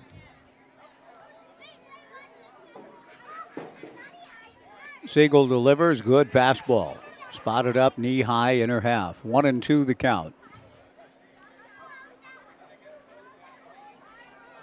Youngsters in the ballpark right below my vantage point, kind of wrestling over some baseballs. Ground ball to first, fielded by McAnally. Coulter, even with the bag, runs to the bag himself, steps on it, 2 down. Stephen Hamm, the batter. And I don't see these very often, but this youngster running around with a baseball in his hand up and down the steps, a very familiar sight at Goss Stadium at Coleman Field with the youngsters. My daughters grew up here doing exactly that. We moved here in '99 and did Beaver baseball that spring. And my daughters were 4 and 3 and roamed around this ballpark like these youngsters are, climbing through the stair railings. We have photographs of them doing so. Precious memories, to coin a phrase. The pitch, a strike to Stephen Hom. 0-1 the count. Caden back, and Hom delivers another base hit. He's a good hitter. Ground ball through the 6-hole into left field. Base hit. The 5th hit for the Walla Walla Sweets, who trail the Knights 8-0 in the top of the 5th. Hom is 2 for 3. Court McDonald, the batter. But one of the youngsters running around with the baseball has a Colorado State Rams t-shirt on. We will become more familiar with Colorado State. Though when the Beavers played them in the non-conference in 2017 in Fort Collins, it was not a pleasant experience. The pitch to Court McDonald swung on and missed in the count. 0-1. A co-worker and friend of mine here at Oregon State, I think the final in that game was like 51-17 or something like that. The 0-1 pitch, a strike, the Beavers on the losing end. 0-2 the count in what turned out to be the 2017 season, and a bit of a debacle of a year. Gary leaving about midway through. No balls and 2 strikes with 2 down. Caden delivers low, ball 1. A phrase a co-worker of mine who didn't attend the game, but somebody I work with at Oregon State, saw the game and texted me afterwards as I'm flying home, and the text message simply said, "We'll be fine." And that's become a proverbial phrase for us, particularly when things aren't going well. We remind each other of, "We'll be fine," which we weren't quite fine in 17. There's a Colorado State shirt here in the ballpark to remind me of that. We do play Colorado State this year, I believe. The 2-2 pitch from Caden Siegel, fastball fouled back, and the count remains 2 balls and 2 strikes with 2 outs. Top of the 5th inning, the Knights leading Walla Walla 8-0.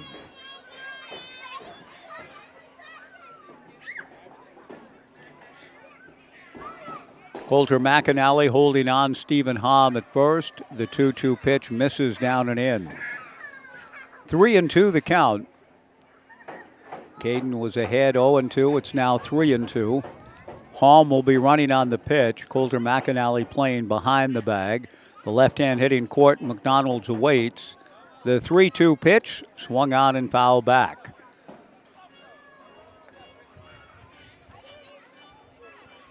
The count remains 3 balls and 2 strikes with 2 down. The scoreboard shows 2-2, but McAnally not holding Hom on. And now the 3rd ball is put up in the proper space. There goes Hom, and there is a rare walk. Ball 4, down and in. Court McDonald does a nice job. He was 0-2 and gets the free pass, bringing Colby Felix to the plate. Colby has struck out and had a base hit back up the middle. Some activity will begin in the Corvallis Knights bullpen here momentarily, with Cole Stringer, the Knights pitching coach, heading out to the mound for a conversation with Caden. It's not as though the Knights are in any serious trouble. They're not. Leading 8-0 in the 5th. But after 2 quick outs, Caden giving up a base hit, issuing just his 4th walk of the season. That is a precious and low number. 4 walks now for Caden in 38 innings of work. And that's a beautiful thing to see. And I could tell, that not giving up the free pass is a point of pride for Caden. He was frustrated with himself upon delivering ball 4. There's a pitcher for the Red Sox, speaking of the 50s and 60s. He ended up being a good pitching coach, too, Bill Fisher. Now, this is where I would like to get on my phone and confirm, okay, what did Fisher do one year? Pitched a ton of innings and had 3 walks the entire year. A little bit akin to Joe DiMaggio's incredible year in 41. When you think about the game and the way it's played now, the first pitch to Colby Felix is high, ball 1, 1-0. 2 on, 2 out, 8-0 Knights. The 1-0 pitch misses for ball 2. 2 balls and no strike.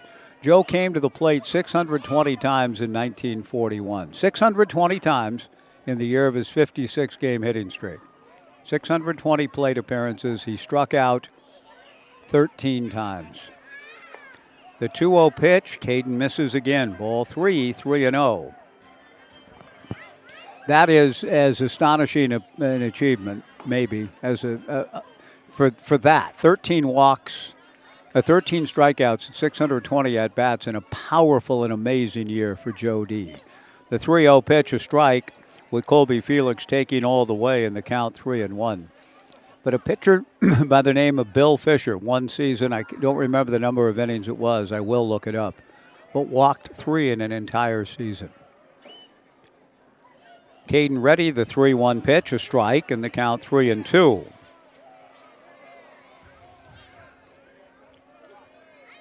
The 3 true outcomes that people talk about in the modern era of the game. The game was different in different times. Walks, strikeouts, home runs. Caden with the 3-2 count, the runners go, delivers, fouled straight back. And it has the appearance of Caden determined to not. The unthinkable for him would be back-to-back walks with only 4 now in 38 innings all summer. 3-2 the count with 2 down. Court McDonald at second, Colby Felix at first. 8-0 Knights in the 5th. The runners ready to go again. They do. The 3-2 pitch taken just outside. Ball 4 to load him up, and that's going to do it for Caden Siegel. And that's too bad because he was a strike away from getting through the inning with the shutout intact and being eligible for his 6th win of the year. And Caden is, I think, maybe a little frustrated with himself, but also may have been squeezed a little bit on that 3-2 pitch that had met Travis Hulsey's definition of a strike earlier, it appeared, on similarly located pitches, but not here when it really counted for Caden. Caden gets a well-deserved round of applause as he comes off the diamond here. Just missed getting the big pitch that would have ended the inning, put him in the win column again, and kept the shutout intact. The veteran Sean Weiss is coming in. Bases loaded, 2 down, 8-0. Walla Walla. The Knights in front, 8-0. Walla Walla at the plate. Bases loaded, 2 down, back in 2 on the Knights live stream and Joe Radio.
Left-hander Sean Weiss, who has bounced around a little bit in his collegiate baseball career, beginning at George Fox, going to the University of Hawaii, now at Arizona Christian, but a constant through the last 4 summers. His presence as a key for the Corvallis Knights' last 3 championships, hoping to be a part of a 4th on his own part.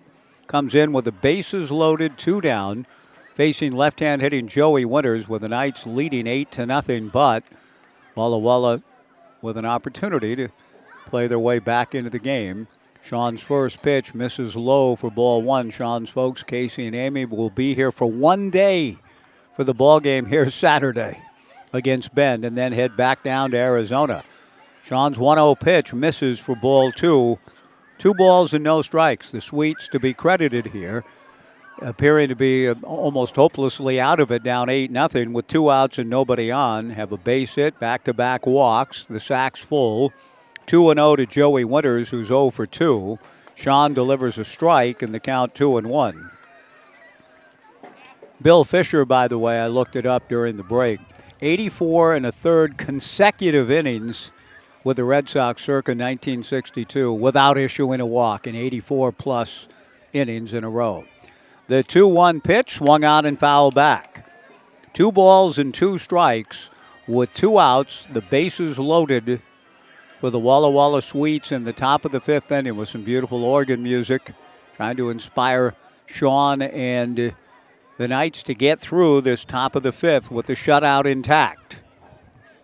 Stephen Hom at third, Court McDonald at second, Colby Felix at first, Sean Weiss at the belt. The 2-2 pitch bounces. Ball 3, 3-2. Court McDonald a key to this inning in that with 2 outs, a base hit for Hom, but then an 0-2 count, and Court worked it to ball 4.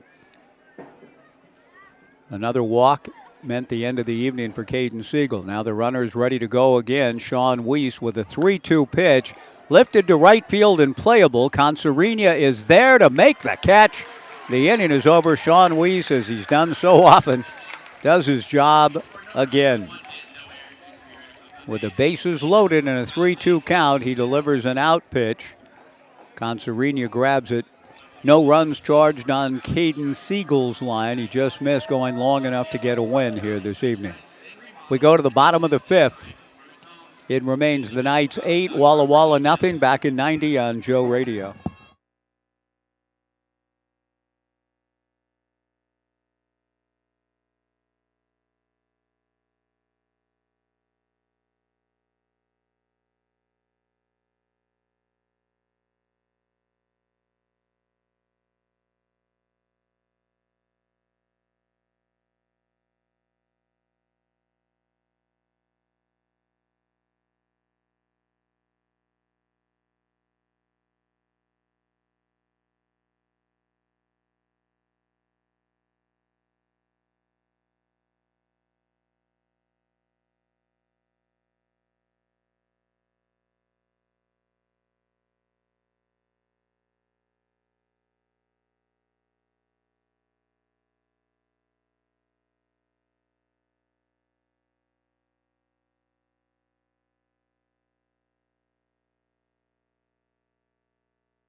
Kaysen Consarinia takes ball 1 from Lucas Stutzman.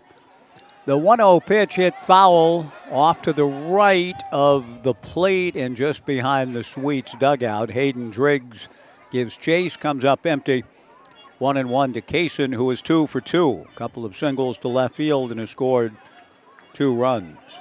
Pape Material Handling keeps you moving one step closer to home. The Knights and Pape Material Handling have teamed up again in support of Community Outreach, Inc., the local nonprofit dedicated to helping people lead healthy and productive lives. Concerina hits another one foul. This will make it into the upper grandstand to our right.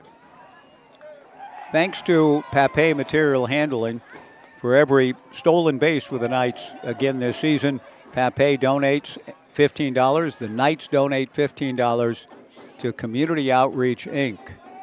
Teamwork, process, impact, and opportunity, creating transformative pathways to life. The 1-2 pitch down and away to Kaysen. Ball 2, 2-2. Kaysen, Concerina, Coulter, McAnally, and C.J. Collier against Lucas Stutzman. Bottom of the fifth, 8-0 Corvallis. Breaking ball, a blooper on the right side. Second baseman, Stephen Hom. Hustles over to his left, stays on the infield on the field turf here and grabs it for the out. One away. Coulter McAnally has sacrificed twice.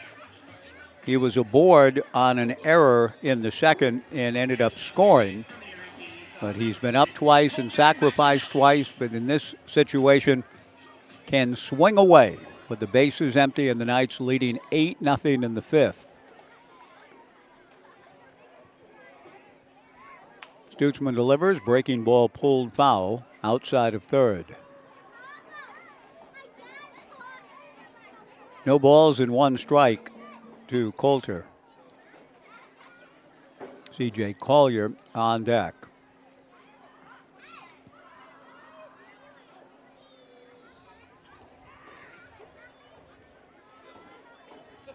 Lucas breaking ball misses, 1-1 the count. Good crowd on hand and a lot of different kinds of faces here. You come to ball games enough over the summers, very many familiar faces here, but I'm seeing in the youngsters I've alluded to, Heart of the Valley construction team and some of their younger siblings, it appears, running around with baseballs in their hands with little gloves on, playing some sort of game, a very competitive one. They look to be about 3 and 4 years old, sweet as can be. The 1-2 pitch, breaking ball poked foul. First baseman Joey Winters moves over, makes a bit of a basket catch for out number 2. And C.J. Collier, the hitter. The Knights came up empty in the first inning, running their scoreless streak to 19 innings in a row without a run, but came back with 5 in the second, 2 in the third, 1 in the fourth. Leading 8-0 in the fifth, C.J. Collier takes inside. C.J. an RBI single in that 5-run second, hit by a pitch in the third. But there are young people and their families here that I've not seen in the ballpark before. It's nice to see. Collier blasts one to deep center field. Back goes Court McDonald, still going back. Court reaches up to backhand it on one of the longer drives of the season, just shy of the warning track in dead center. Off the bat of C.J. Collier. Well struck, but an out. Lucas Stutzman retires the side in order. We go to the sixth. The Knights 8, Walla nothing. Back in 90 on the Knights live stream and Joe Radio.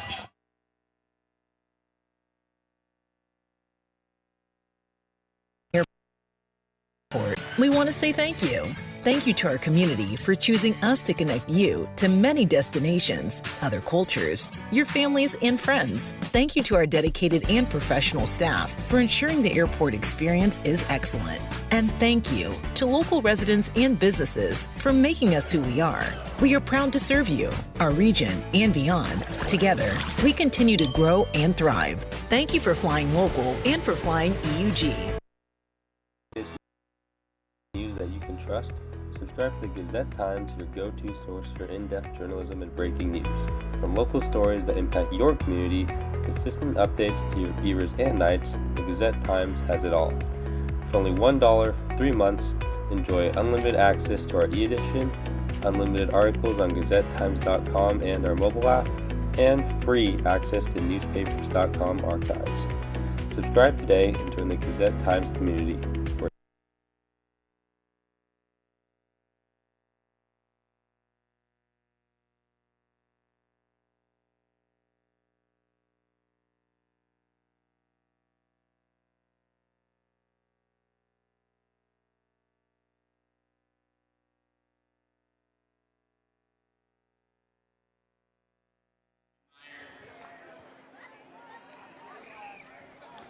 Logan Meyer will lead things off for the Walla Walla Sweets in the top of the 6th inning, with the Knights leading the Sweets by a score of 8-0.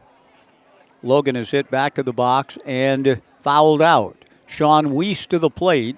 Both of those at-bats for Logan against the Knights starter, who pitched excellently again. Caden Siegel just missed, was an out away from qualifying for the win.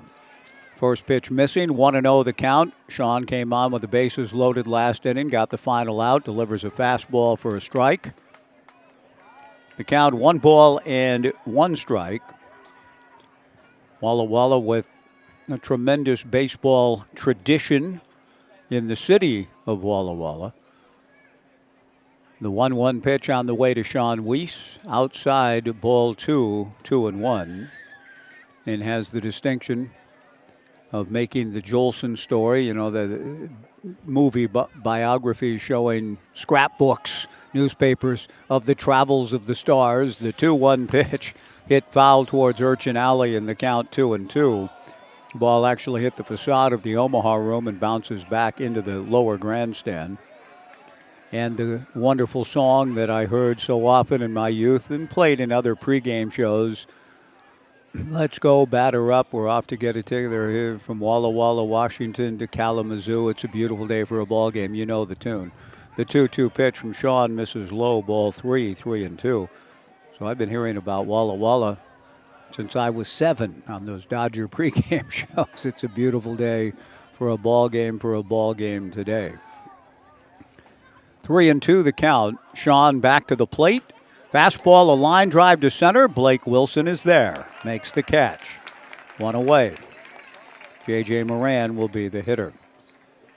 But beyond those references in the Jolson story, which I saw in the 60s on the $1 Million Movie, the concept was to play the same movie every night, 5 nights a week, Monday through Friday. I watched it all 5 nights, fascinated by Larry Park's lip syncing.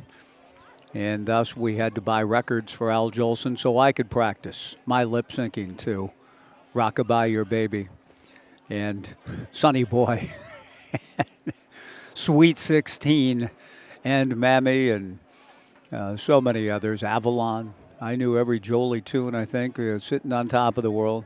J.J. Moran takes low, ball 1. Fastball from Wee swung on and missed. We're talking 1966 and 67, so I've always been an old soul, liking the old stuff, Fields, the Marx Brothers, Jolie, etc. 1 ball, 1 strike, 1 out, 8-0 Knights in the 6th. Sean to the plate, breaking ball down. Ozzie Smith played professional baseball in Walla Walla. Tony Gwynn, the late great legendary player in 81. John Kruk on an 81 club, and our own Pat Casey played for Walla Walla in 1980. The 2-1 pitch swung on and missed, and the count 2 balls and 2 strikes to J.J. Moran. And it is a wonderful town to visit. Haven't been up there for a while, but have always enjoyed the trips to Walla Walla, Washington. Never been to Kalamazoo, though. 2-2 pitch, 1 away. Sean delivers just inside, ball 3. 3-2. A wonderful wine-growing region, one of the best in the world, from what I understand. I don't understand the industry, but it is renowned. Ground ball to short, fielded by Peyton Miller. Peyton throws to first to get Moran. 1 shortstop throwing out the other. 2 down, and Hayden Driggs will come to the plate. Hayden has singled and struck out.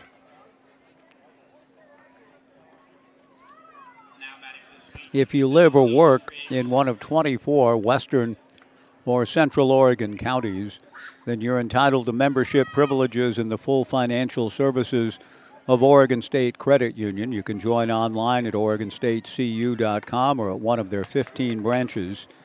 Oregon State Credit Union, investing in all of our communities and dedicated to creating financial solutions toward making local lives better.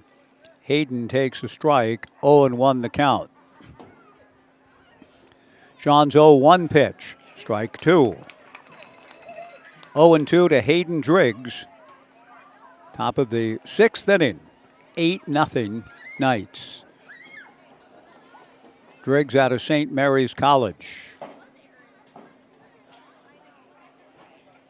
The 0-2 pitch on the way, just outside, ball 1, 1-2. 4 years at St. Mary's.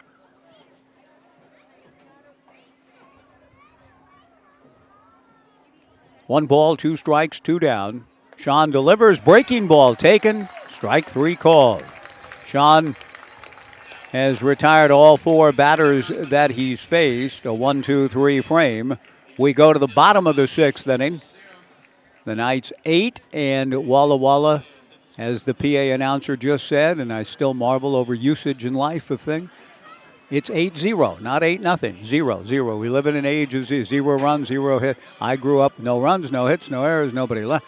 Today it's 0 hits, 0 runs. Why? I don't care. I just wonder why. What changed? Why did it happen? How did usage change?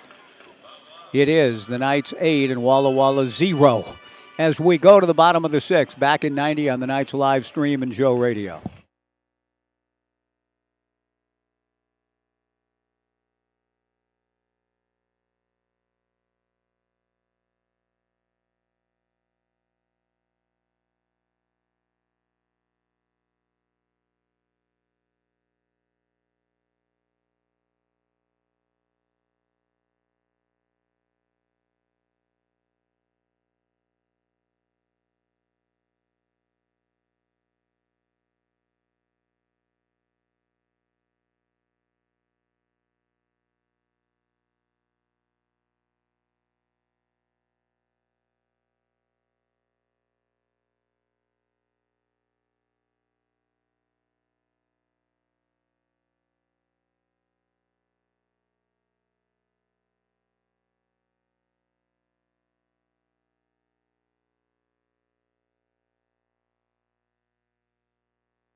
Luke Lavin's had a big night.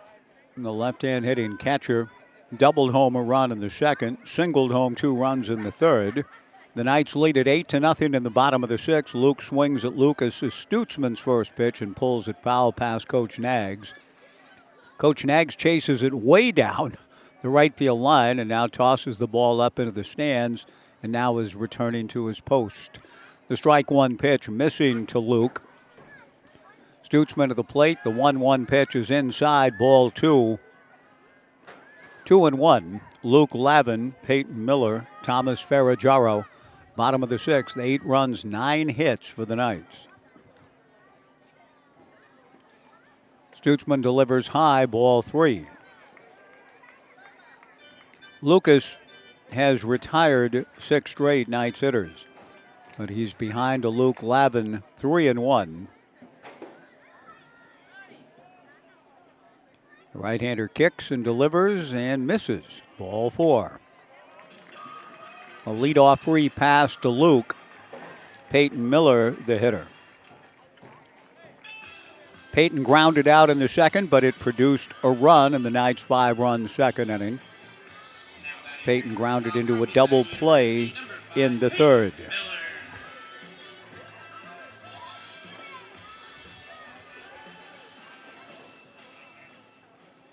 We hope you will join us tomorrow for this series finale. Peyton swings and hits one foul into the entry area to Goss Stadium at Coleman Field. The ball bounding around near the statue. No balls and 1 strike. 0-2, or Peyton 0 for 2, looking for a base hit with a count of no balls and a strike. Fastball, he twists away from it, does Peyton, in the count 1-1.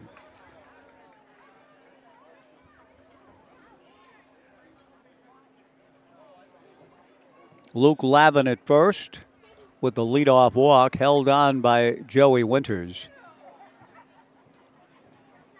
The 1-1 breaking ball popped up on the left side. Shortstop J.J. Moran the catch. One away. And the Knights leadoff hitter Thomas Ferraggiaro will come to the plate. I mentioned the statue. It is a statue of sort of a, as you know, as you come into Goss, there's a statue of a, it appears to be sort of a generic baseball player. No name. It's not in any particular person's name. And it appears to be an infielder. He has kind of the frame and look of an infielder throwing a baseball across. That's kind of the action move that he's in. Almost looks like a pivot at second. The pitch to Thomas Ferraggiaro, high, ball 1-0. The only other statue on campus is that of the late, great Dick Fosbury in front of the often mentioned Dixon Recreation Center, which is right behind me here. Foz arching his back, and the technique he invented, the Fosbury flop, greets students and faculty and so on, and people that use Dixon Recreation Center right behind us. Ferraggiaro takes high. The 2-0 pitch. Thomas rips it into center field. Base hit. A very good swing. The Knights have had a lot of good ones here tonight. Their 10th hit. Ferraggiaro with back-to-back base hits in this ball game. Luke Lavin stopping at second. And Blake Wilson will come to the plate.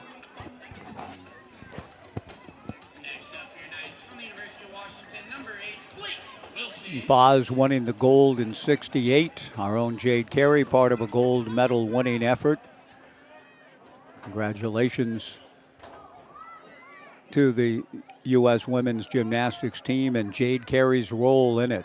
Such high achievements. Jade in 21 and now again this year as part of the team. Blake Wilson pops one up to shallow right field. Logan Meyer moves in to make the catch. 2 down. Runners at first and second for the Knights, and Kevin Takeuchi coming to the plate.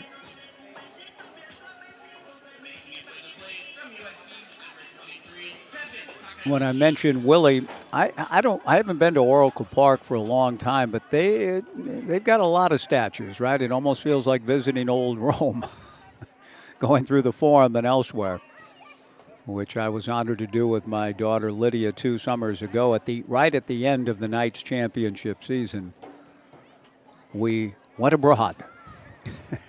The only time in my life, and it was a wonderful experience.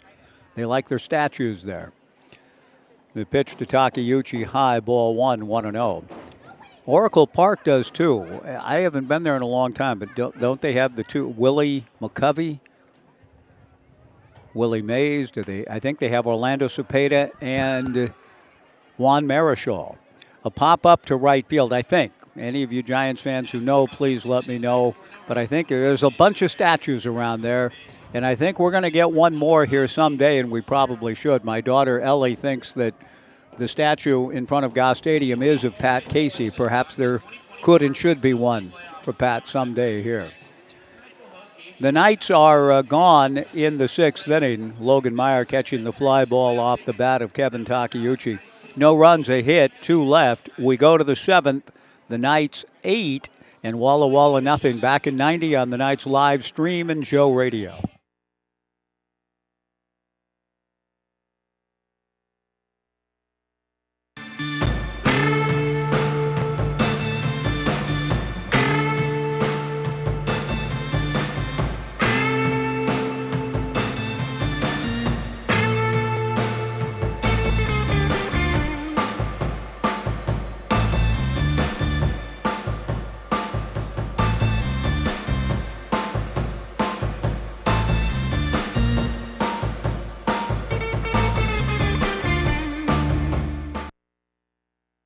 Hey Corvallis Knights fans, looking for an amazing deal?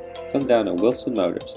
Visit us today and get free tickets to Wilson Motors Night with the Corvallis Knights on July 24th. It's a night you won't want to miss. Exciting baseball, great company, and fantastic giveaways. While you're here, check out our wide variety of vehicles. From sleek sedans to rugged trucks, we've got something for everyone.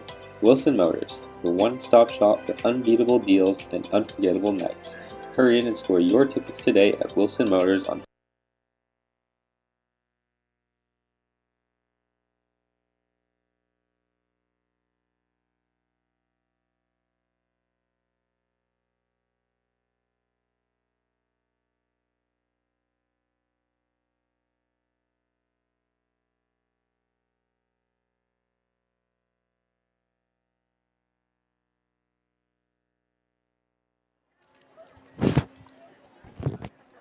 Through 6 innings at Goss Stadium at Coleman Field, the Knights 8 runs, 10 hits, and no errors. Walla no runs, 5 hits, and 1 error.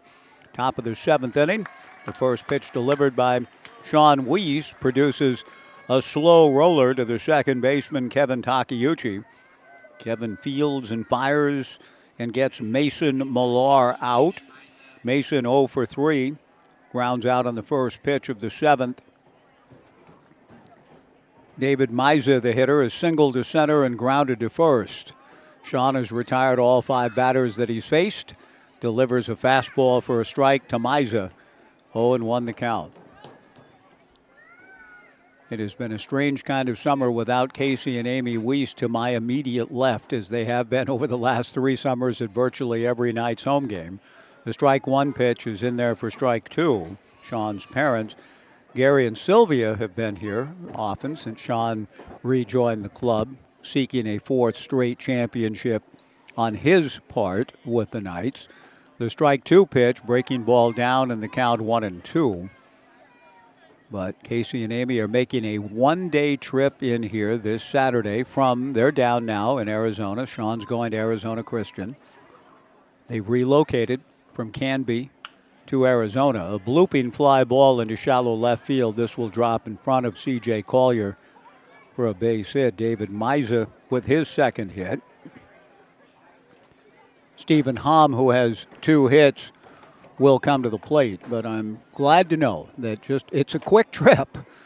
I'm not quite sure how they all pulled it together so quickly. But Casey and Amy, if you're watching the live stream tonight, we're really looking forward to seeing you and have missed you throughout this summer, and glad we'll get a chance to see you at least one night for the big fireworks extravaganza coming up this Saturday night. Sean to the plate. Stephen Hom takes a strike. 0-1 the count. 8-0 Knights in the 7th. Sean Weiss and Luke Lavin the battery. David Miza held on by Coulter McAnally. The strike 1 pitch, a fly ball to left field right at C.J. Collier. He pulls it in for out number 2. Court McDonald will come to the plate. Coulter McAnally at first, Kevin Takeuchi at second, Peyton Miller at short, Thomas Ferraggiaro at third, C.J. Collier in left, Blake Wilson in center, Kaysen Consarina in right. Court McDonald has sacrificed, flied to left, and walked. Really good ball player. Enjoyed watching him this past spring with the Stanford Cardinal. He takes low and away, ball 1. Hit .325 for Coach Esker's club. Scored 37 runs, 3 homers, 29 runs batted in. Court swings and rolls one slowly foul. 1 ball and 1 strike the count. Started 52 of 53 ball games for Stanford this past spring, and kind of a uncharacteristically tough season for one of the great programs in America. The 1-1 pitch to Court hit foul off third, out of play. The count goes to 1-2. It will be very intriguing to watch Stanford and Cal in their various sporting competitions in the ACC in the year to come. Still very difficult for all of us here at Oregon State, for the folks at Washington State. The game of musical chairs with only 2 schools left standing. The 2 land-grant institutions from Pullman and Corvallis. A line drive base hit to center field for Court McDonald. Good swing for Court. The second hit of the inning for the Walla Sweets, and Colby Felix will be the batter. That was the figure used by Mike Varell of the Seattle Times, and I thought it a very good way to put it. With the latest round of game of musical chairs and realignment in college football, 2 programs were left standing. Everybody else got a seat. The 2 left standing, Oregon State and Washington State. And I have no idea how it's all going to play out, but it's just painful to think about no more Stanford and Cal and USC and UCLA and Washington and another program not too far from here, part of our world for so long, not all being together again. It's just hard to think of, hard to even accept. Colby Felix takes a strike. The 0-1 pitch to Colby, hit high in the air on the right side. Not an easy play. Takeuchi racing over, and in a trio of Knights between McAnally and Consarina, Takeuchi takes charge. The second baseman pulls it in. Good play to retire the side. In the 7th, no runs, 2 hits, no errors, and 2 left. To the bottom of the 7th inning we go. The Knights 8 and the Sweets nothing on the Knights live stream back in 90 on Joe Radio.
Brother Caden started the game. Kellen Siegel helps to be part of the near finish. He pinch hits, does Kellen, for Quinn Dufort in the bottom of the 7th. 8-0 Knights.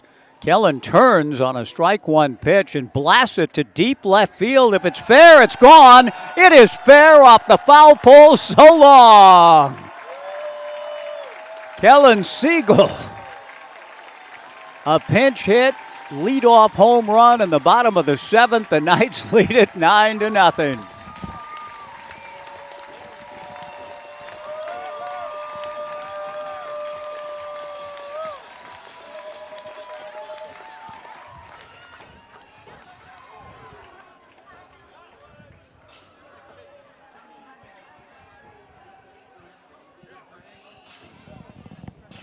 The Knights getting just their 8th home run as a team this summer. Kellen Siegel putting a charge into the Knights dugout, and this crowd of 1,346 with a solo home run that went off the foul pole. It appeared to be hooking a little bit, but he got enough topspin on it, avoided the big hook, and hits one out. The strike 1 pitch in there for a strike, and the count 0-2. Good for Kellen. A pinch hitter. And the crowd and the dugout, everybody just came to life. Home runs, when they are somewhat infrequent and not just so commonplace as they are in the Major League Baseball game, they become something indeed special and something to savor. And Kellen's home run, wood bat, Collegiate Baseball League, summer ball, that was fun to see. Good night for the Siegel family, to be sure. Caden pitched well. Kellen contributes a pinch hit home run late. 9-0 Knights in the 7th. Kaysen Consarina with a count of 1 ball and 2 strikes. Kaysen is 2 for 3 and has scored 2 runs. Stutzman delivers in a good pitch. produces a ground ball to J.J. Moran, the shortstop. The ball getting in on Kaysen. Wasn't quite able to get enough barrel on it. Grounds out to short. One away. And Coulter McAnally, the hitter. 9-0 Knights. Bottom of the 7th inning.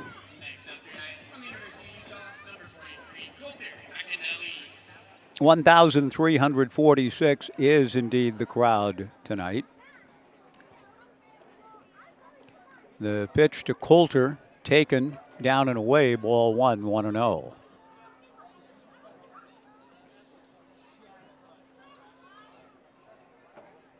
Coulter has 2 sacrifices and is fouled out. He hits a ground ball by the mound, fielded by second baseman Stephen Hom. Stephen throws out Coulter, 2 away in the bottom of the 7th. C.J. Collier coming to the plate. A mnemonic device for 1346.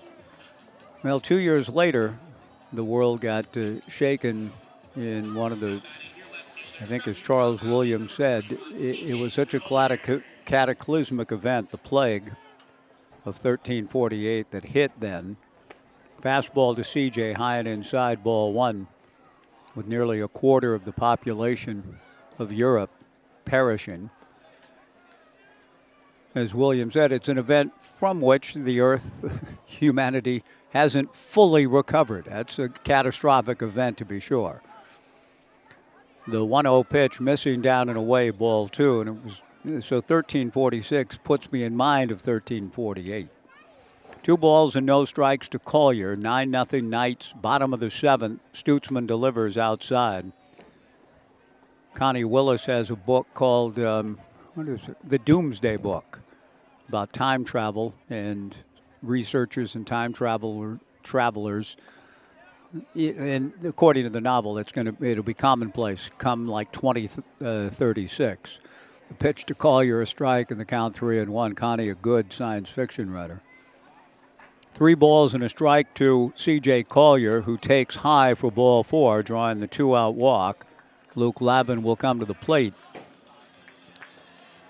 But as the researcher was being sent back in time and was going to go back in time like around 1320 or whatever before and study what was going on 1325 or 1330, maybe 1340-ish even, but what was going on in the world before the plague hit.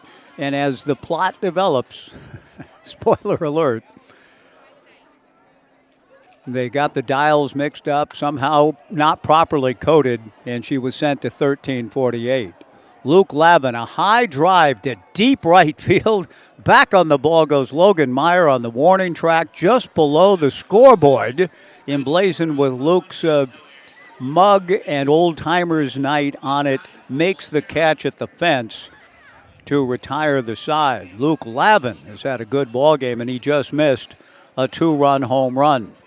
The Knights get a solo homer, a pinch hit solo homer from Kellen Siegel to open the bottom of the 7th. We'll have a new pitcher coming in as we go to the 8th. The Knights have had a delightful night of it on Old Timers Night. And it has indeed seemed like old times here, with the Knights breaking out of their 2-game shutout slump. We go to the 8th, the new pitcher coming in. We'll be back in 2. 9-0 Knights to the 8th on the Knights live stream and Joe Radio.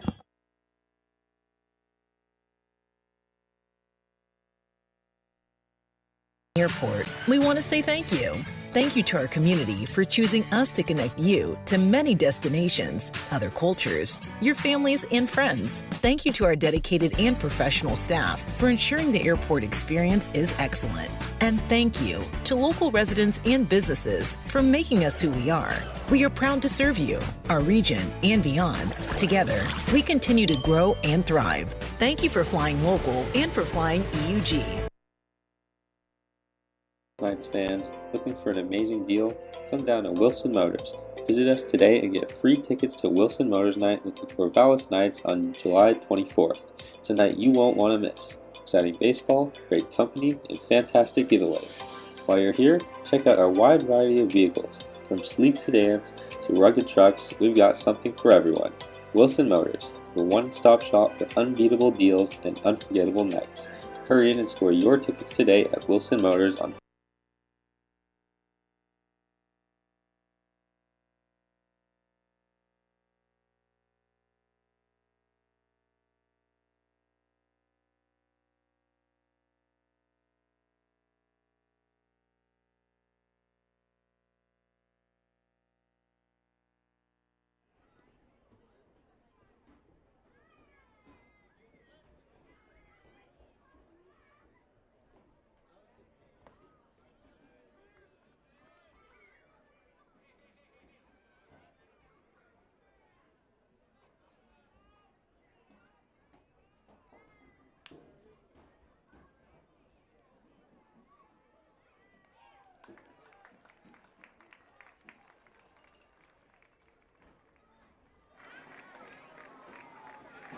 Top of the 8th inning, Caleb Debin, the new pitcher for the Knights after a strong 2 1/3 outing for Sean Weiss. Debin delivers in a ground ball up the middle. Peyton Miller, who was shifted over nearly behind the bag at second, fields and throws to first to get Joey. One away in the top of the 8th inning. 9-0 Knights. Logan Meyer takes inside from Caleb, the pride of George Fox University, who's had an outstanding summer. Comes to the plate, the 1-0 pitch, a fly ball to right center field. This one will split. Blake Wilson and Kaysen Consarinian go all the way to the warning track in right center. Logan Meyer racing to third with the ball gathered out in the alley deep in right center field. A one-out triple for Logan Meyer. Consarinian and Wilson coming together, both giving a good effort on the ball. And a little bit of confusion, it seemed, as to whom should gather and get the ball back in. But even so, Meyer put the ball in a spot that a triple looked to be a pretty sure thing, and it was for Logan. The Sweets, by the way, to their credit, even in the midst of a year that has not gone especially well, that's their 19th triple. They lead the West Coast League in that category. Caleb Debin works J.J. Moran. 1 ball and 1 strike, with Meyer picking up the 3-bagger, the 19th of the summer for the Walla Walla Sweets. And his second. The 1-1 pitch swung on and missed in the count 1-2. Caleb Debin picking up for Sean Weiss, making his 11th appearance. The left-hander works out of the stretch with Meyer at third and 1 out and misses high. 2 balls and 2 strikes the count. 25 1/3 innings, just 13 hits, 9 walks, 23 strikeouts, a record of 4-1. 2 saves, an ERA of 1.06 for Caleb. The 2-2 pitch hit foul into Urchin Alley to the right. More urchins within the ballpark tonight than out in the alley, or so it seems. And that's a nice sight to see. A lot of young people running around the ballpark. The 2-2 pitch, a line drive to right field, playable. It'll be deep enough to score a run. Consarinian fires back in. Pretty good throw, and it made it close, but coming down the line to score, the swift Logan Meyer on the sacrifice fly by J.J. Moran. The shutout spoiled here in the 8th by Walla Walla. They pick up a run. It's now the Knights 9 and the Sweets 1, with Hayden Driggs coming to the plate. Hayden singled back in the second, has struck out in his last 2 at-bats. Caleb Debin to the plate. Fastball for a strike. 0-1 the count. Debin working quickly. The lefty nods yes. Comes back with a strike 1 pitch. A ground ball wide of third. Ferragamo to his left. Fields and throws to first. Good play. The inning is over. A 1-out triple for Logan Meyer. He scores on a sacrifice fly from J.J. Moran to spoil the Knights' shutout bid. We'll have a new pitcher coming in to face the Knights in the bottom of the 8th inning. So we'll take a 2-minute pitching change break. The Knights 9 and Walla Walla 1 back in 2 on the Knights live stream and Joe Radio.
Josh Arabal, the new pitcher for the Walla Walla Sweets. 5'10", 170-pound righty out of Pearl City, Hawaii, competing at Lewis Clark State. Began his career at the junior college powerhouse Central Arizona, but now at Lewis Clark State. The right-hander works the third base side of the rubber. I mean, as far over as he can possibly get. And getting ready to face Peyton Miller to lead things off. I mean, that's the furthest I've ever seen a pitcher on the slab from that side of things. Arabal delivers a fastball to Peyton, high and inside, ball one. Peyton has grounded out to produce a run, grounded into a double play, and popped to short. The 1-0 pitch, a strike to Peyton, 1-1 the count.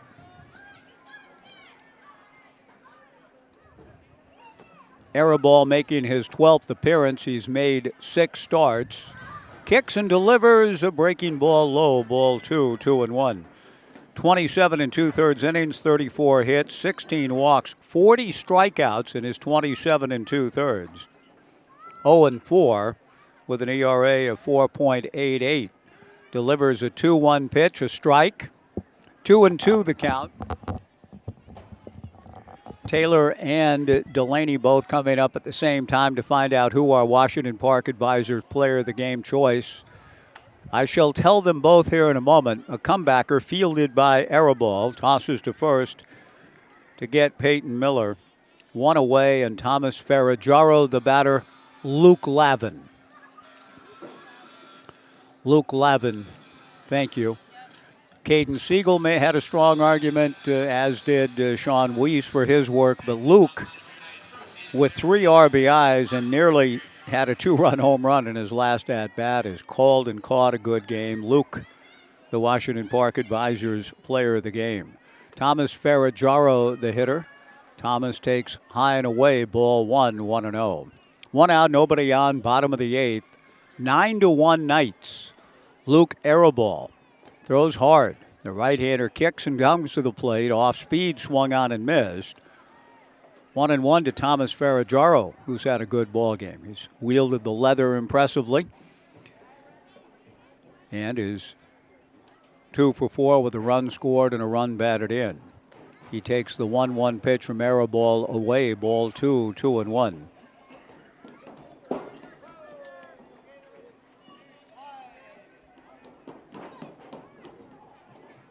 Josh drops the arms, kicks the leg, and delivers the fastball in there. 2-2 the count to Thomas Ferraggiaro. Blake Wilson on deck. The Knights 3 outs away from snapping their little skid, a skid of 2 straight games, and not so much losing the 2 games, but both by shutout. Fly ball to center field. Court McDonald is there to make the catch. 2 down. Blake Wilson, the hitter. Tomorrow night, 6:35. Halloween in July. I'm not exactly sure all that will entail. We've been blessed tonight on Old Timers Night with the old music and the Barbershop Quartet. I enjoy Barbershop Quartet sounds, but I haven't been a collector of records per se. But just absolutely adored. I think most of us have. If we've seen it, the Music Man from '62. I don't know who that quartet was in that film, but boy, they were good. Arabal's 1-0 pitch, a fly ball to right center field. Court McDonald moves over to grab that one. The inning is over. The Knights are 3 outs away on this Old Timers Night of wrapping up the victory. They go in order here in the 8th inning. Good work by Josh Arabal for Walla Walla. And Lida Rose, I'm home again, Rose. Unforgettable work. Inspired by the great Harold Hill to get the 4 guys who never spoke to each other to become a barbershop quartet as part of the brilliant, genius, wonderful story that is the Music Man. We're going to get a different pitcher coming in, so we'll take a final break. Back in 2 to wrap things up. The Knights and Walla Walla, 9-1 Knights, back in 2 on the Knights live stream and Joe Radio.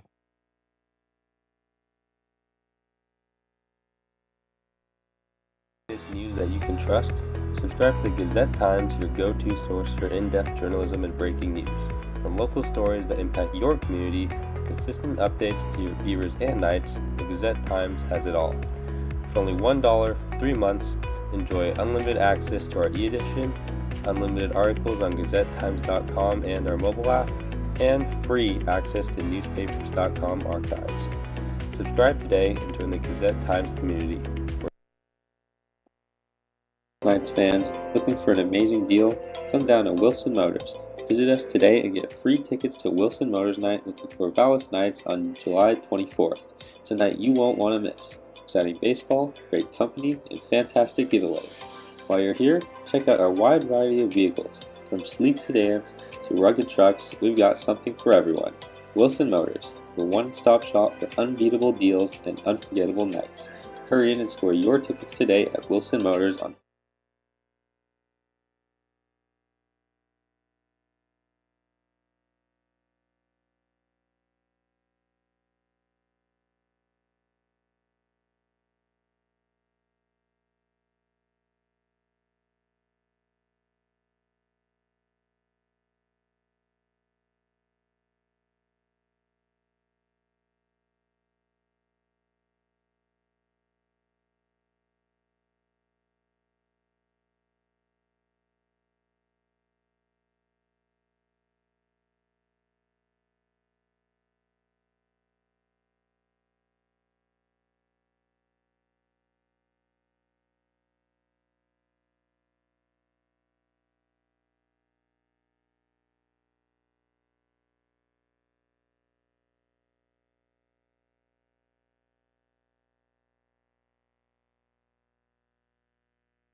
Top of the ninth inning, a ground ball to second. Gabe Hernandez delivering a first pitch, and another first pitch out. By my count, unofficially, that's 5 first pitch outs. Mason Millar grounding out on the first pitch that he sees from Gabe Hernandez here in the top of the ninth inning, with the Knights leading 9-1, and now 2 outs away. Tomorrow will be a rubber game of the series. Ryan Prescott pinch hits for David Miza. Hernandez delivers a strike. 0-1 the count. Our first look at Ryan Prescott in the series. Went to Willamette High School down the road. Competes at Walla Community College. The strike one pitch is in there for strike 2. 0-2 to Ryan Prescott pinch hitting here in the top of the ninth. The Knights in command at 9-1, 2 outs away from setting up tomorrow's rubber game at 6:35. The strike 2 pitch missing down and in. 1 ball and 2 strikes to Ryan Prescott.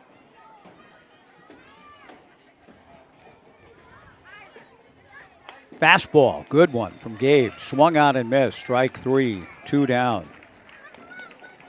Hernandez has been a workhorse for Brooke Knight and Cole Stringer and Bo Kearns earlier in the year.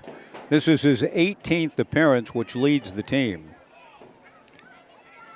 30 innings of work coming in, 25 hits, just 8 walks, 20 strikeouts, a record of 3-1 with a save, and earned run average of 2.70. Yes. 2 outs, nobody on, top of the ninth. Stephen Hom takes a first pitch fastball for a strike. This has felt indeed like old times and more like it, what the Knights are accustomed to after getting shut out in their last 2 games, 9-0 and 8-0. They lead this one 9-1. The strike 1 pitch to Hom is low. The count 1-1.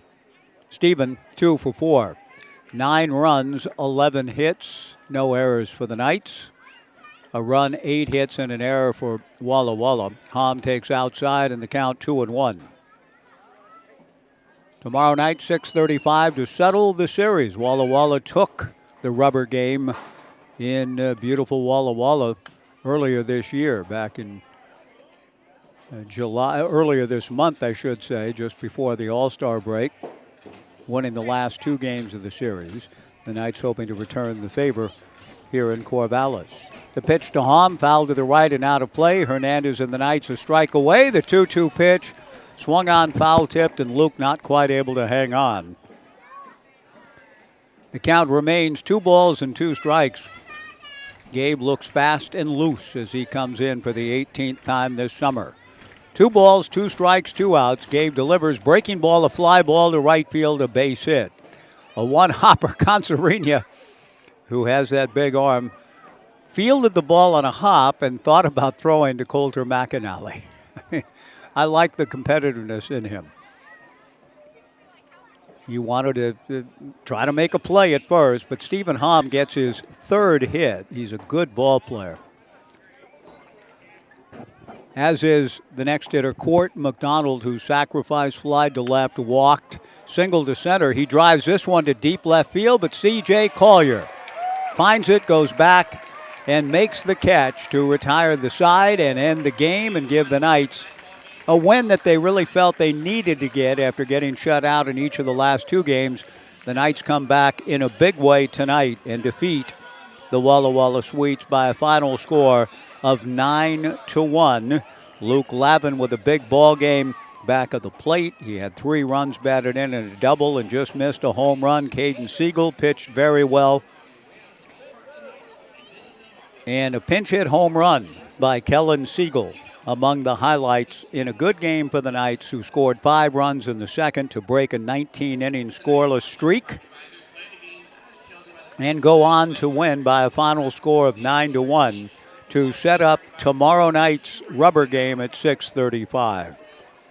It has been fun to watch this one unfold here tonight on Old Timers Night. We appreciate those of you tuning our way on the Knights live stream and on Joe Radio, and hope you'll be at the ballpark tomorrow for Halloween in July. For Andrew Roderick, Evan Bach, Brian Thomas, Sawyer Gowan, and Dale Hummel, this is Mike Parker from Goss Stadium at Coleman Field, where before 1,346 on Old Timers Night, the Knights return to form. Final score, the Knights 9 and Walla Walla 1. See you tomorrow night right back here at Goss Stadium at Coleman Field. So long, everybody.